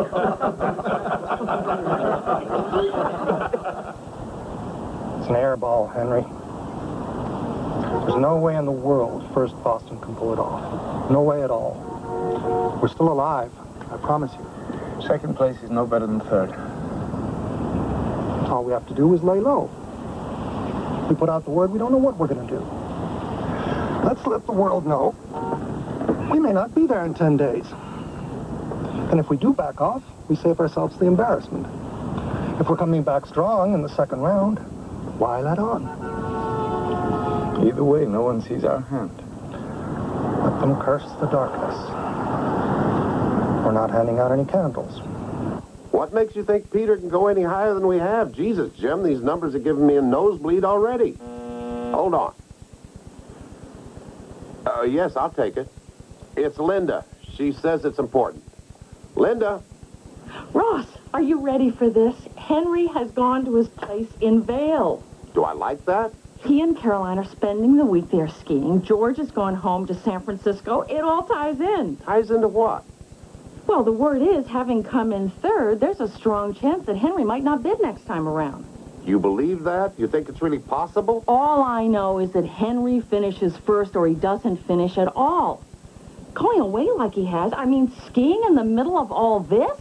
Did you see it? They threw in the towel. I told you they would. Don't bet on it. Why would they put out a press release saying they're not going to be back for the next round? Why would they say one thing and do another? Why the hell wouldn't they?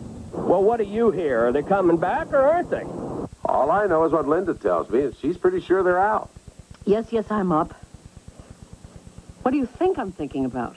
I'm telling you, we play right into their hands if we don't raise our bid. They're laying low so they can come in and clobber us. This is just a head fake. It's a PR job. Well, if it is, it certainly is a masterful one. I don't mind those once in a while, do you? Just for a change? Oh, you should have gotten away yourself. We've been on the slopes 8 hours a day. Well, some of us still have to work for a living, Henry. All of us thought you'd be back here crunching numbers like the rest of us. You crunch numbers, I'll crunch the snow. Let me put Caroline on. I promised myself I wouldn't think about business all week. You're sure? Oh, yes, I'm positive. Now, he's out of it. Even Caroline thinks so. Trust me, Ross. Kravis is going to be there. He's going to bid. Well, I don't know one thing more than you do. You know that. Well, let me tell you, figuring whether they're in or out is an absolute son of a bitch. This is CNBC. At night. We have no fear. We have no fear. I'm out at 11. I have a little fear. I think there's a kind of a sport aspect to hardball. I think a lot of people come on the show with the sense that they'd like to tussle with me a little bit. Our audience has an expectation that they will hear all sides. If we're covering it tonight, you'll be talking about it tomorrow. Why are you pointing at me? Because we're in the studio. Oh, okay. I watched CNBC long before it was even on the air. This is CNBC at night. Tonight on Rivera Live, first she provided cheap phone conversations. Now Linda Tripp has given Ken Starr gossipy emails from Monica Lewinsky about her relationship with Bill Clinton. Plus, word that Tripp has been helping out lawyers for Paula Jones. Tonight on Rivera Live. Tonight. It's preoccupying the country. It's preoccupying the Congress. Is it time to stop talking about the Monica Lewinsky scandal? The reason we have an investigation right now is because we have concerns. Move on. Tonight on Charles Grodin. Smart investors know it's important to diversify their portfolios. That's why more than 200,000 own Ivy's international funds. At the Ivy Funds, we specialize in stock markets around the world that perform independently of trends in the U.S., including those in emerging economies, and should provide investors with access to high-growth investment opportunities. The Ivy Funds from Ivy McKenzie, a growing global force.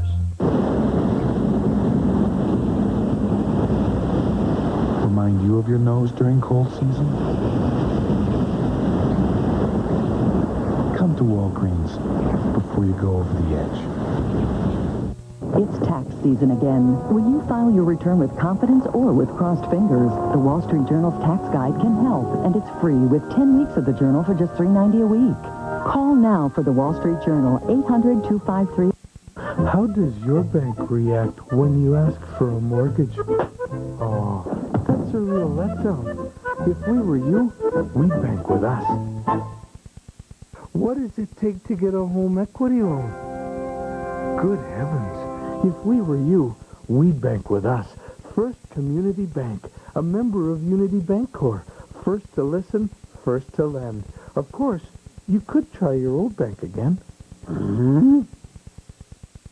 The newly renovated Pines Manor, magnificently cloaked in an atmosphere of subtle beauty and refined luxury, is the perfect place for a wedding reception. The culinary staff, classically trained in Europe, can brilliantly customize menus for any ethnic style or taste. We have bridal packages to fit any budget, accommodate any amount, and we lavish our care and concern on all celebrations, no matter the size. Superb cuisine and meticulous service in luxurious surroundings. the Pines Manor in Edison. Call one of our banquet planners today. Hi, everybody. Welcome back. Before we get back to our special presentation, CNBC special presentation of Barbarians at the Gate, we thought this would be appropriate time for a reality check. We have assembled three wise men who know of these matters. Let me introduce them. From my left, this is George Daly. He is the Dean of the Leonard Stern School of Business at New York University. Dean Daly also served as an economic advisor in the Nixon White House. Welcome, Dean. Familiar face in the middle, Marshall Loeb is the editor of the Columbia Journalism Review.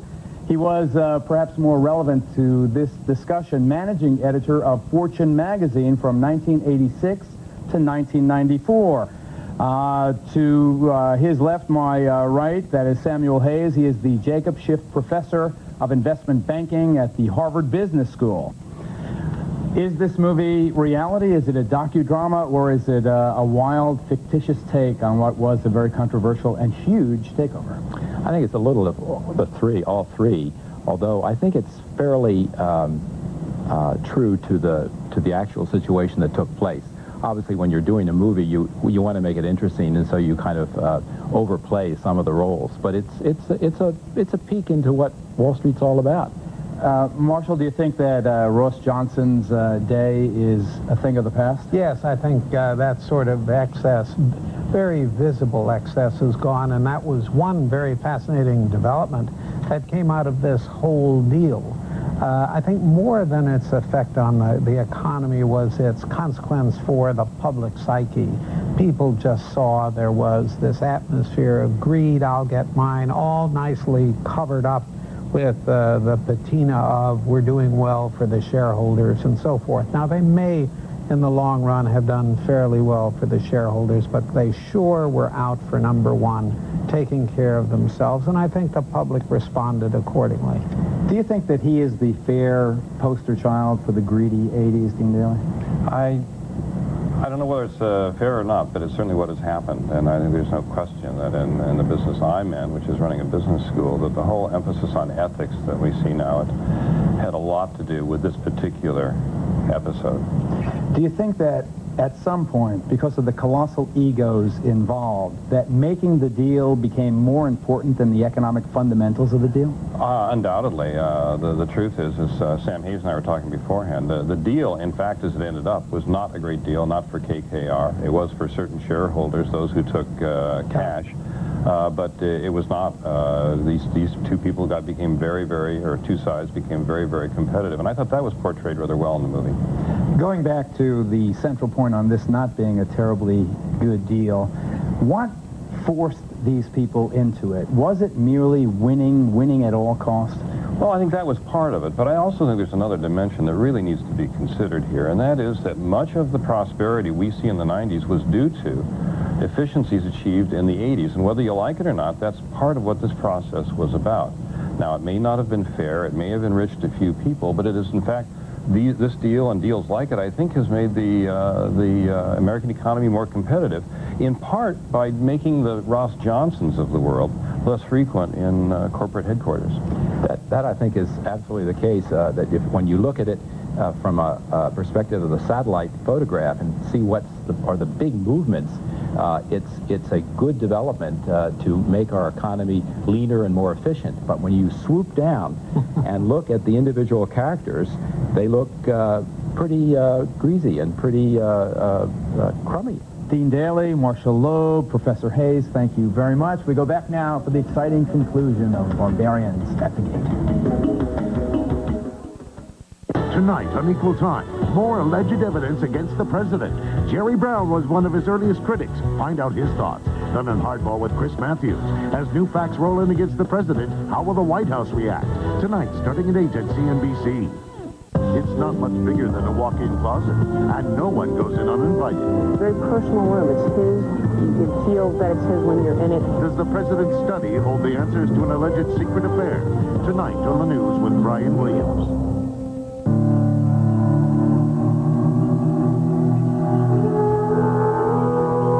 It is a symbol that stands for freedom, for power,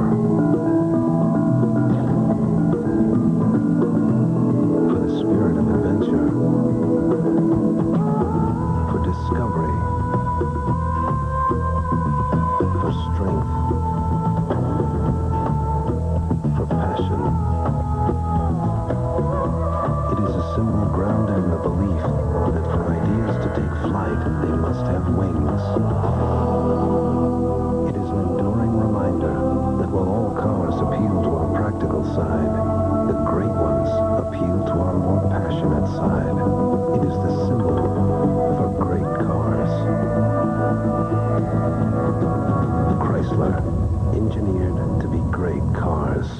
There is a business class seat that tilts as a whole, raising your knees, distributing your weight evenly, and relaxing every part of your body, which makes it oh so easy to drift off. The Club World Cradle Seat, only on British Airways, the world's favorite airline.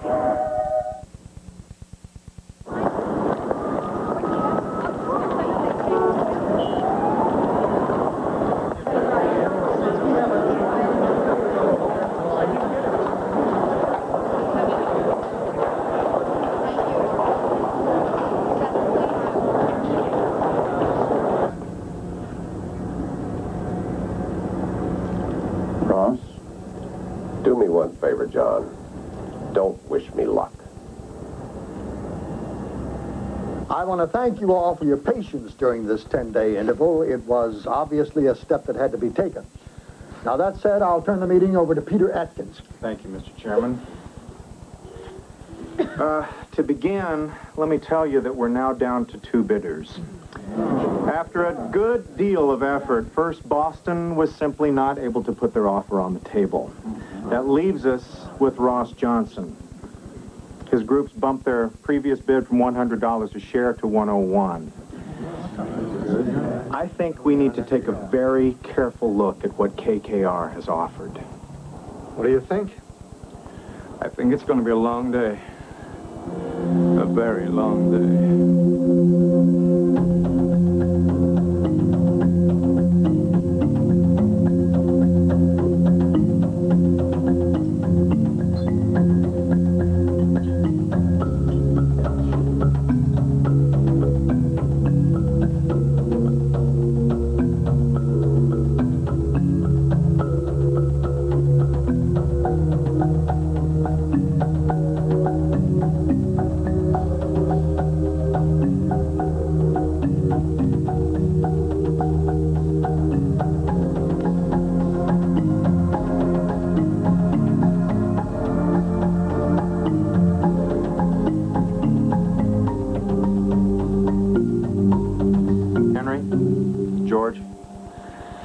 I've been sent to ask you a question.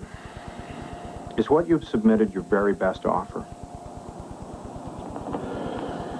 Yes.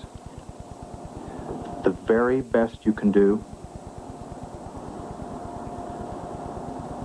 It is. Well, if we can work out some of the details and get comfortable with regard to the financing, I'm prepared to recommend your bid to the board. If you'll just give us a little time, an hour should do it.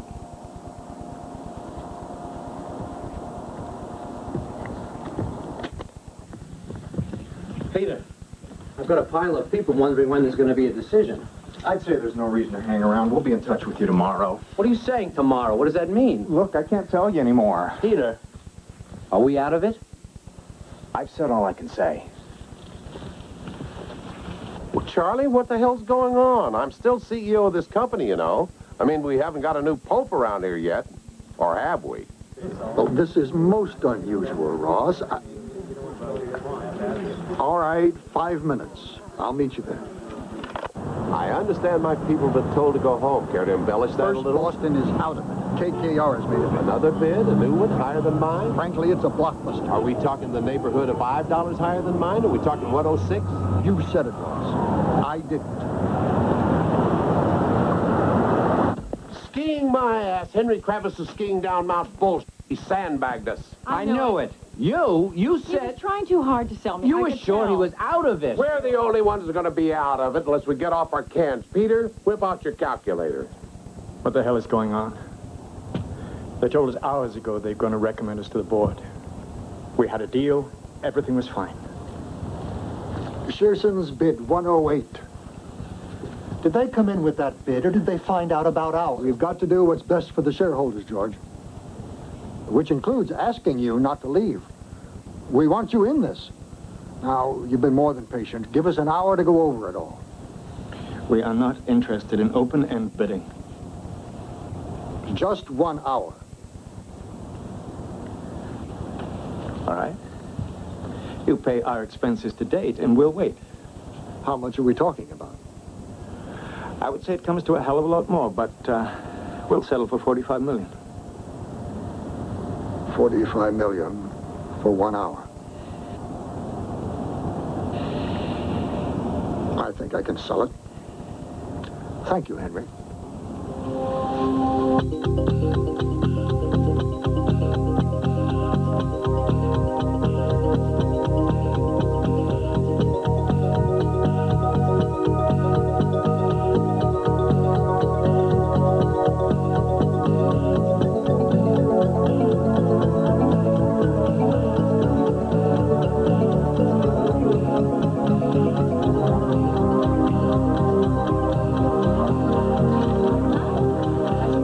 Johnson's final bid, his final bid, is for $112 a share. The KKR bid is $109. Thank you, Peter. I think it's time to put it to a vote. Ay, Dios mío.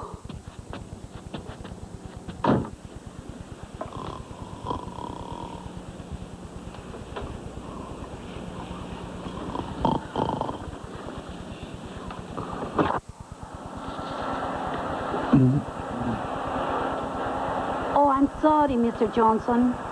We'll do your office after the ballroom. They shouldn't be too long now. They were just getting ready to vote. Good luck. Thanks. They're voting. Yeah.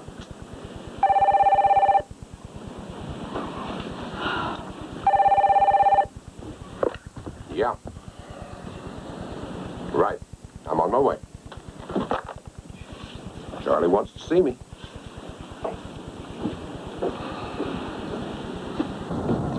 Both offers were based on extremely complicated structures. We had to consider very carefully just how sound they really were. In the end, I'd say the deciding factor, the one thing that made the Kravis offer more attractive, was the fact that you were not part of it.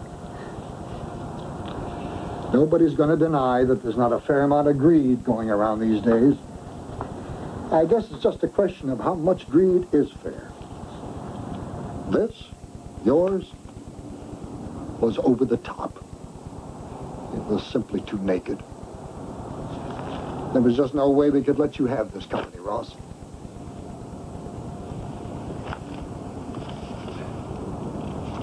I lost my job through the New York Times. Is that it? We'll be discussing your settlement as soon as possible. No. It's the first time I've been out of work since I was 9 years old. Sure love running this company, Charlie. Let you in on a little secret. I'd have paid you to let me do it.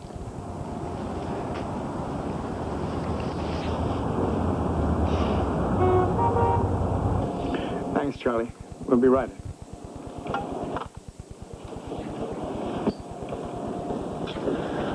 I just dropped by to say thank you. You know, for making me a hero with my shareholders. $25.7 billion for the company. In their wettest dreams, they never thought they'd get that rich. If there's anything I can do to help, anything you need. That's very generous, Ross. Yes, well, we don't take over till after the first of the year. We don't have any plans as yet. Well, just holler. Congratulations. You guys bought yourselves one hell of a company. Yeah, I really hate to leave on a sour note, but about that $25 billion, if you're planning on signing for it, Jim Robinson just canceled your American Express card.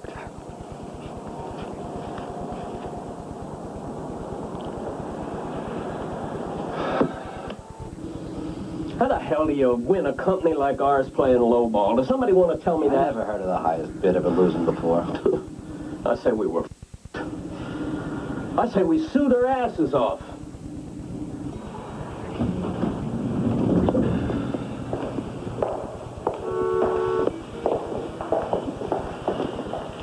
You and Laura got anything on tonight? I think maybe it'll just be the two of us. Four's twice the company. You know, Jim, if I hadn't married Laurie... Without a doubt. I'd have probably married old Ed here. Take care, guys. See you, Ross. Peter. Ross.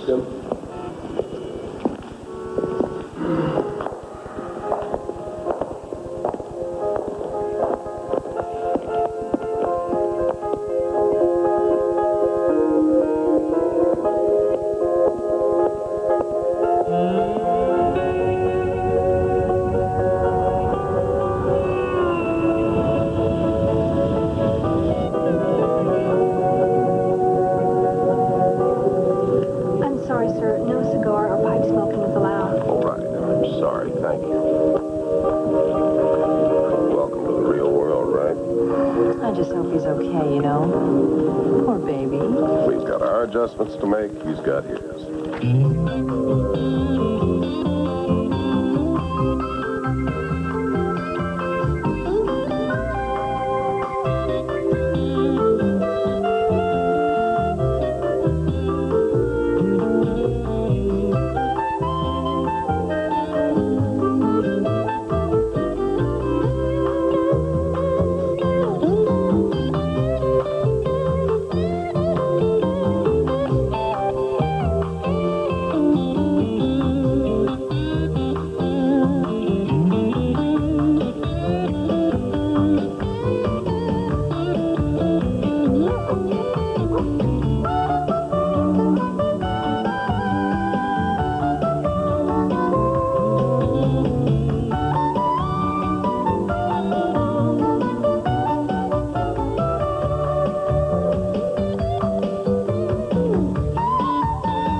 If there is anyone who can relate to the rise and fall of the Barbarians, it's the man who'll be joining me next.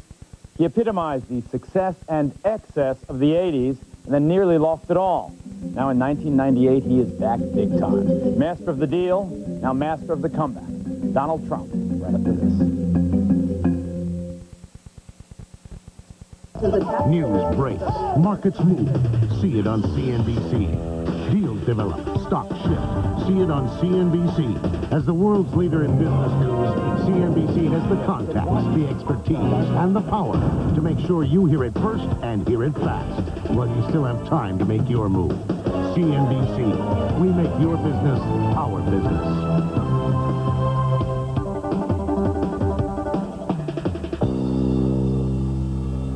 Tonight on Equal Time, more alleged evidence against the president.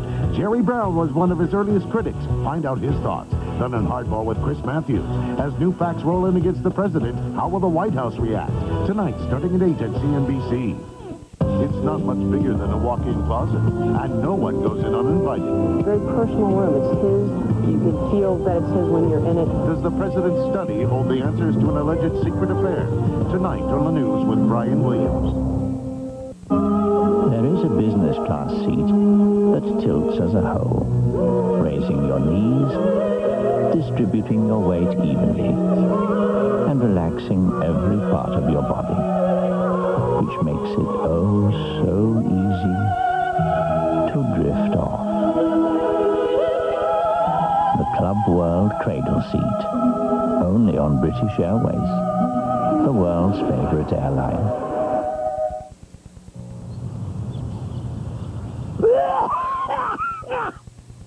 Under the weather?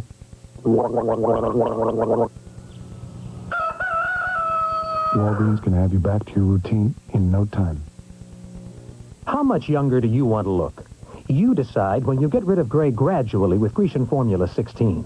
Day by day, Grecian brings back natural-looking color. Lose some gray, or all of it. Grecian in a new... Looking for style? Go to Wayne Tile.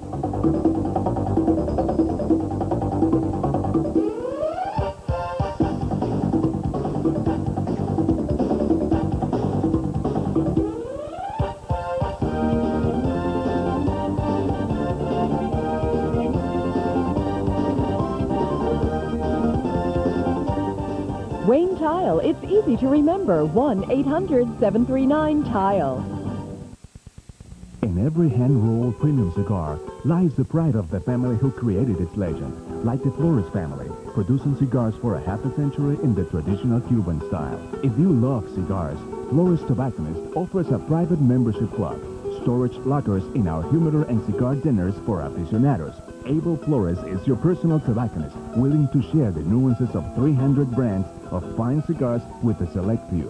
Flores Tobacconist on Maple Street in the heart of Summit.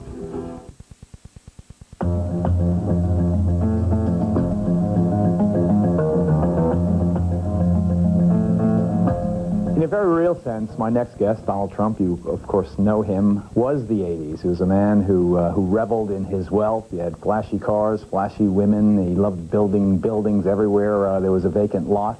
He had yachts. He was proud of his success, and he was very obvious about it. He is a changed man now.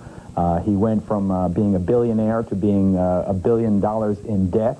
Now, according to the Wall Street Journal, I'll quote it, Donald Trump has every reason to feel good about himself these days. His early 1990s brush with bankruptcy is all but forgotten. His fortune is once again estimated at well over $1 billion. How much are you really worth? Well, I don't know how much I'm worth, but it's been a great period of time for me. It's been much better than the 80s, actually, and the 80s were good. I sort of took my eye off the ball a little bit, and when I put it back, I made a lot of money, and it's been great. We've had a really good time. Business in the 80s, though, seems, at least if this portrayal is accurate of Barbarians at the Gate, to have been more a period where ego drove many deals rather than basic fundamental economics, where one guy tried to outbid the other just for the prestige of it, just for the exposure, the newspaper coverage. Is that a fair portrayal, and what has changed? Well, I think it is a fair portrayal, but I think that's going on right now. I mean, you're seeing it more and more. It's a little bit scary. It's, I think, much more controlled right now. I think the base of the pyramid might be a little bit smaller now, but essentially, I don't know if you're ever going to change that whole system. You know, we can say the 80s, the 90s, or we can say the 1800s. I mean, the fact is, I think that's the way life works. Was it the me decade? Was it the decade of greed?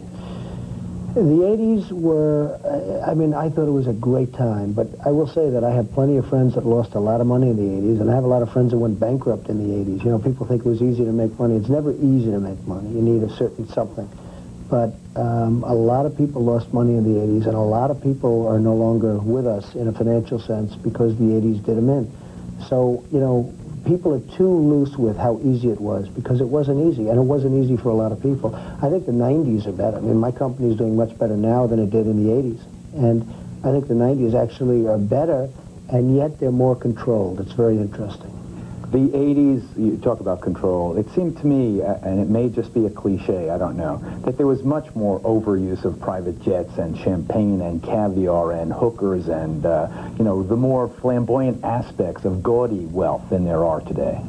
Well, I knew somebody that was actually in Barbarians who supposedly was in New York and was going to play golf, and he sent a G4 to pick up his golf clubs, his favorite set of clubs, which were in Los Angeles, and bring those clubs to New York because he was playing golf the next day. And what would that cost to send a G4 coast to coast? Well, it's probably like $20,000, $25,000 at least for the trip to pick up a set of golf clubs, and it'd be a lot cheaper to buy a new set of golf clubs for $800 and just, you know, an identical set.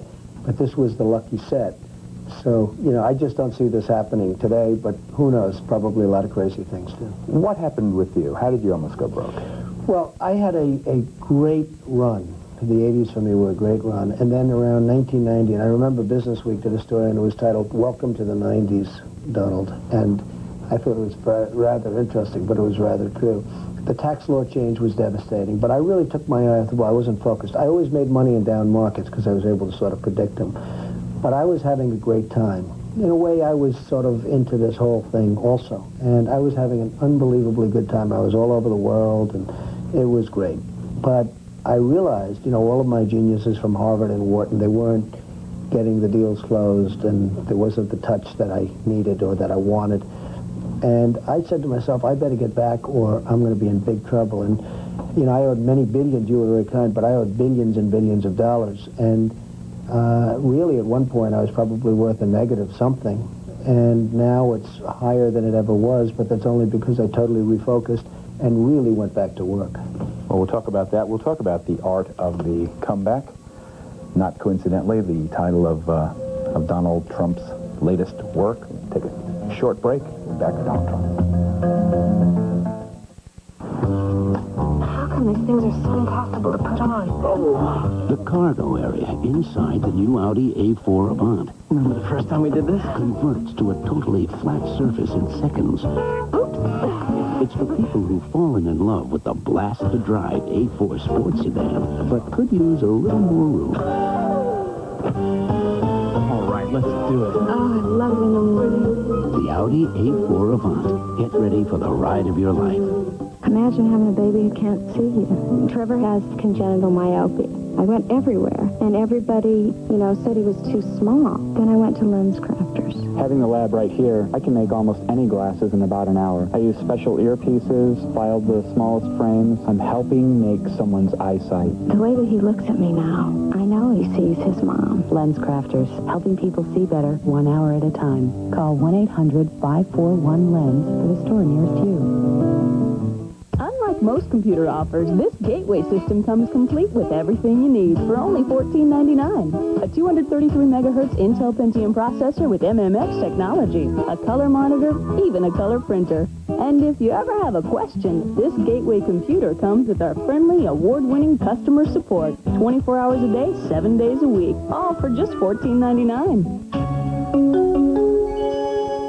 Call us at 1-800-GATEWAY, and we'll... The legend of Cobb's Real Pit Barbecue continues. The story goes a champion rodeo cowboy who had never been thrown in his life met up with the Cobb boys, took one taste of their amazing homemade barbecue sauce, and was knocked clean off his seat.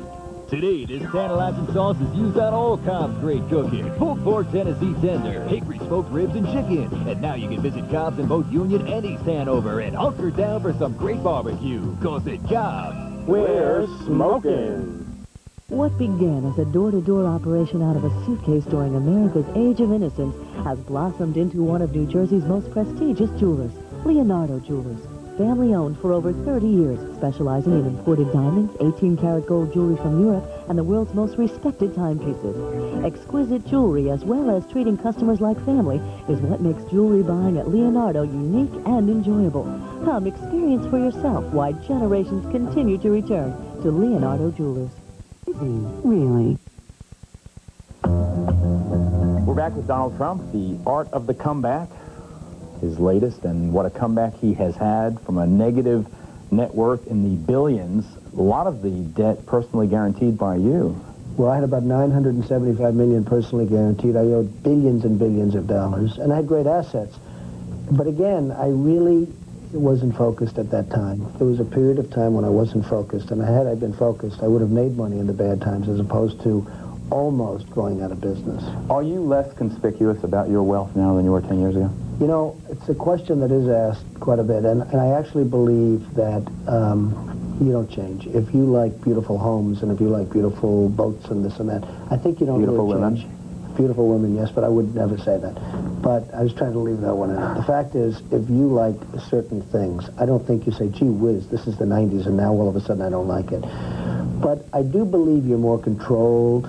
I had a great yacht and I sold it. I sold it at a great time. It was lucky for me because it was in the early 90s and I had somebody that wanted it and wanted it badly and wanted it quickly, and that money was terrific. But it was a very, very big and expensive yacht and unnecessary. And I never used it because I like playing golf. And I always felt guilty. I'd have this big yacht sitting in the Long Island Sound, and I'd be out playing golf, and I didn't want to go on the yacht. And it would cost millions and millions of dollars a year to maintain. And I don't see myself doing certain things like that right now. Are corporate expense accounts more controlled now than once they were? I think people generally are more controlled, and I think at least up until now, the banks have also been a little bit more controlled. I think they want to be a little bit more careful. I mean, there were times in the 80s where I'd go in for a loan, and the banks would say, the loan is rejected, but we'll give you more money. And I'd say, excuse me? And they'd say, we'll give you more. I asked for once $200 million for a building, and I don't know the exact numbers, but they actually said that loan is rejected, but we will give you $250. And I said, I'll take it. And now, is that supposed to make me a bad guy? But I said, I'll take it. So I don't see that happening today. I see it much more conservative, although there are tendencies to go back. There's no question about it. You've, you know the story of Barbarians at the Gate, the book, the movie. Of all the players, who do you think is the least accurately portrayed? Well, I know Teddy Forsman, and he's a great guy. He's a handsome guy. He's a strong, tough cookie, and I thought he was terribly portrayed, I think, and very inaccurately portrayed. They made him out to be something that he's not, and I thought that was very inaccurate. I thought Henry would be, who I also know very well, and I thought Henry was portrayed at least nicely. I thought many of them were, but I thought Teddy was really inaccurately portrayed. It was virtually the opposite. You mean he is a good businessman with sound judgment and certainly his personal lifestyle much different than... Well, I think he was portrayed as a almost, I wouldn't even want to say it. I think that Teddy is the exact opposite of his portrayal. He's a man's man. He's a terrific guy, strong guy, great businessman. I just don't think he was portrayed accurately. You know, CNBC gets quite a few business people watching, much more so than an ordinary broadcast network. So I think they'll like your 4 points of your advice on your comeback tips. Number one, play golf. Well, I only say that because it took off pressure. I mean, there are certain times you can't do much, and it did take off a certain amount of pressure. Did you make a lot of deals? I made a lot of deals on a golf course, absolutely. Stay focused? Absolutely stay focused. If you don't stay focused, you might as well forget it. There's one I love, get even. Well, I think you are a believer in that, and I look forward to your interview someday with O.J., as we say. But getting even is something that I just believe. I believe in an eye for an eye, absolutely. One I should have believed in, always have a prenuptial agreement. Oh, you had a problem with that? Oh, no, just a few $1 million. Well, you need certainty. And, you know, marriage is wonderful, and hopefully it all works out. But if it doesn't, and, you know, statistically, more don't than do, you need the certainty. If you're going to run a big company, if you're going to really build something great, you need certainty. You can't have somebody saying, gee, I want 50% of that. So I think a prenup is very important. In closing, what's your advice to those whose tendencies toward extravagance might be coming out from under the rug again? Well, I think we all, and I put myself in that category, but I think we all have to watch it a little bit and just really, as I say in the book, you really have to stay focused on what you're doing. And, you know, ultimately, we all have more fun doing business than we do with the pleasure stuff. So I think just really stay focused, do a good job, work hard, and have some fun. Have some fun, too. Absolutely. Thank you. Nice. Be right back. Barbarians at the Gate continues right after this.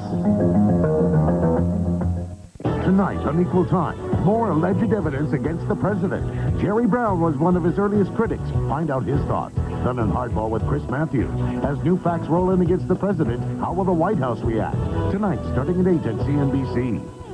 Plug into CNBC on the World Wide Web at CNBC.com. Log on for business news from CNBC reporters. A rundown of our daytime guests. What's ahead on Business Center? And a look at CNBC at night. CNBC is CNBC.com. Which of these multivitamins contains every vitamin and mineral essential in human nutrition without starch, lactose, or sugar? It's not One A Day, Theragram, Centrum, or Centrum Silver. It's Geritol Complete. Geritol? Only Geritol has 30 vitamins and minerals with all its vitamins A, C, and E in pure antioxidant form. And it's sodium and fat-free. Oh, I should have read the label, huh? Geritol Complete. Complete for what's in it, special for what's not.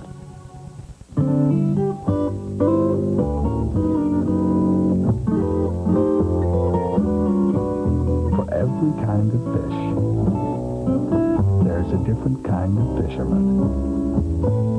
And for every kind of fisherman, there are the Florida Keys and Key West.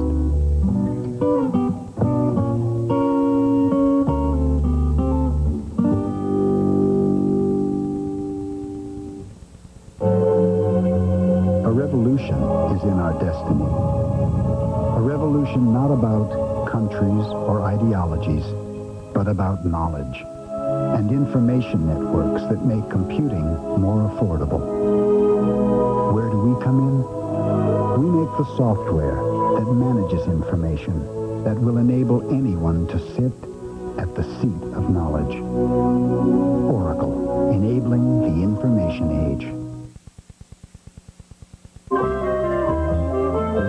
Without giving the cliche more credit than it deserves, the 80s really were the me decade. The colorful characters central to the Barbarian story apparently were a lot more interested in getting their egos stroked and their names in the newspapers than they were in making money the old-fashioned way. With their abuse of privilege, their ridiculously inflated expense accounts, their overuse of private jets and caviar and champagne, celebrity connections and golden parachutes, they obviously put their own interests way ahead of their company's stockholders. And forget the employees. Those working stiffs were on their own. It was greedy kid stuff, and it would never fly in this day and age. I mean, Americans, of course, are still ambitious, and to some, that still means making as much money as possible. After all, that's how they keep score of success on Wall Street. It's just that the edge is off the greed thing. The golden goose is cooked. The new masters of the universe don't do deals anymore just to prove whose private part is bigger than the other guys. In the late 1990s, most captains of industry actually have to work for a living. You have to. Why shouldn't they? Coming up, where are they now? The sometimes surprising, sometimes depressing tale of what really happened to the Barbarians at the gate.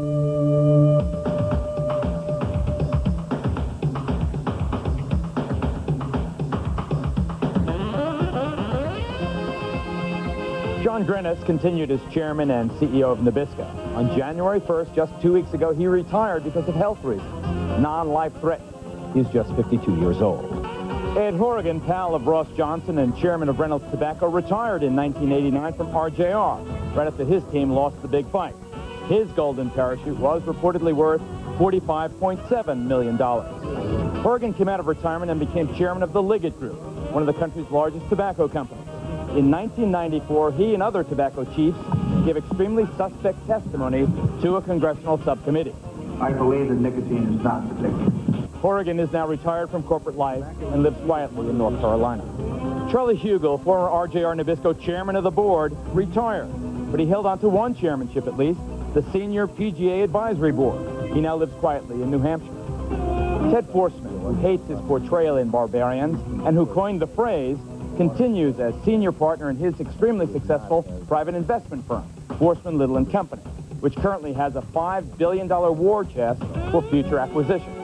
He is also chairman of Gulfstream Aerospace, which he is credited with saving from bankruptcy. Forsman has also bankrolled many charitable organizations to help sick and needy children in places like Bosnia, where he personally funded a medical program to provide care for war-injured children.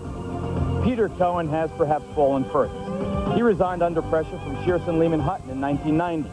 In 1994, he founded a private investment firm in New York, but he continues to feel haunted by what he considers the extremely unfair portrayal of him in Barbarians. Jim and Linda Robinson are still married, still living in New York and Connecticut. Jim resigned as chairman of American Express under pressure in January of '93. He's now chairman of a venture capital company that focuses on information technology. He also runs an investment banking company dealing with Latin America and Mexico. Linda Robinson, his wife, continues to thrive. Her PR firm, Robinson, Lair & Montgomery, has tripled in size over the past decade. Oh, and Senator Fred Thompson, who played Jim in the movie, as he told Chris Matthews, he's still balancing his bi-coastal relationship. Are people smarter in Washington or in Hollywood? Where would you say the real smart people are? Well, I would say it would probably be a close question, but I'm not sure the question would be who's smartest. Okay, thank you. Henry Kravis and Carolyn Rome divorced in 1994. The new Mrs. Kravis is an economist from Canada. The old Mrs. Kravis has just written a lovely coffee table book, A Passion for Flowers. Kravis and his cousin George Roberts are still senior partners of KKR, and with a thriving stock market, they are reported to have an investment pool of $5.8 billion for future corporate buyouts. And what about Ross and Lori Johnson? Well, they too divorced. There's a new Mrs. Johnson named Susan. Ross is chairman and chief executive officer of RJM Group Incorporated. That is his personal investment and management firm, which he runs with his son. The firm is in Atlanta, but Ross, well, old Ross spends most of his time these days traveling. I'll bet you his favorite golf course.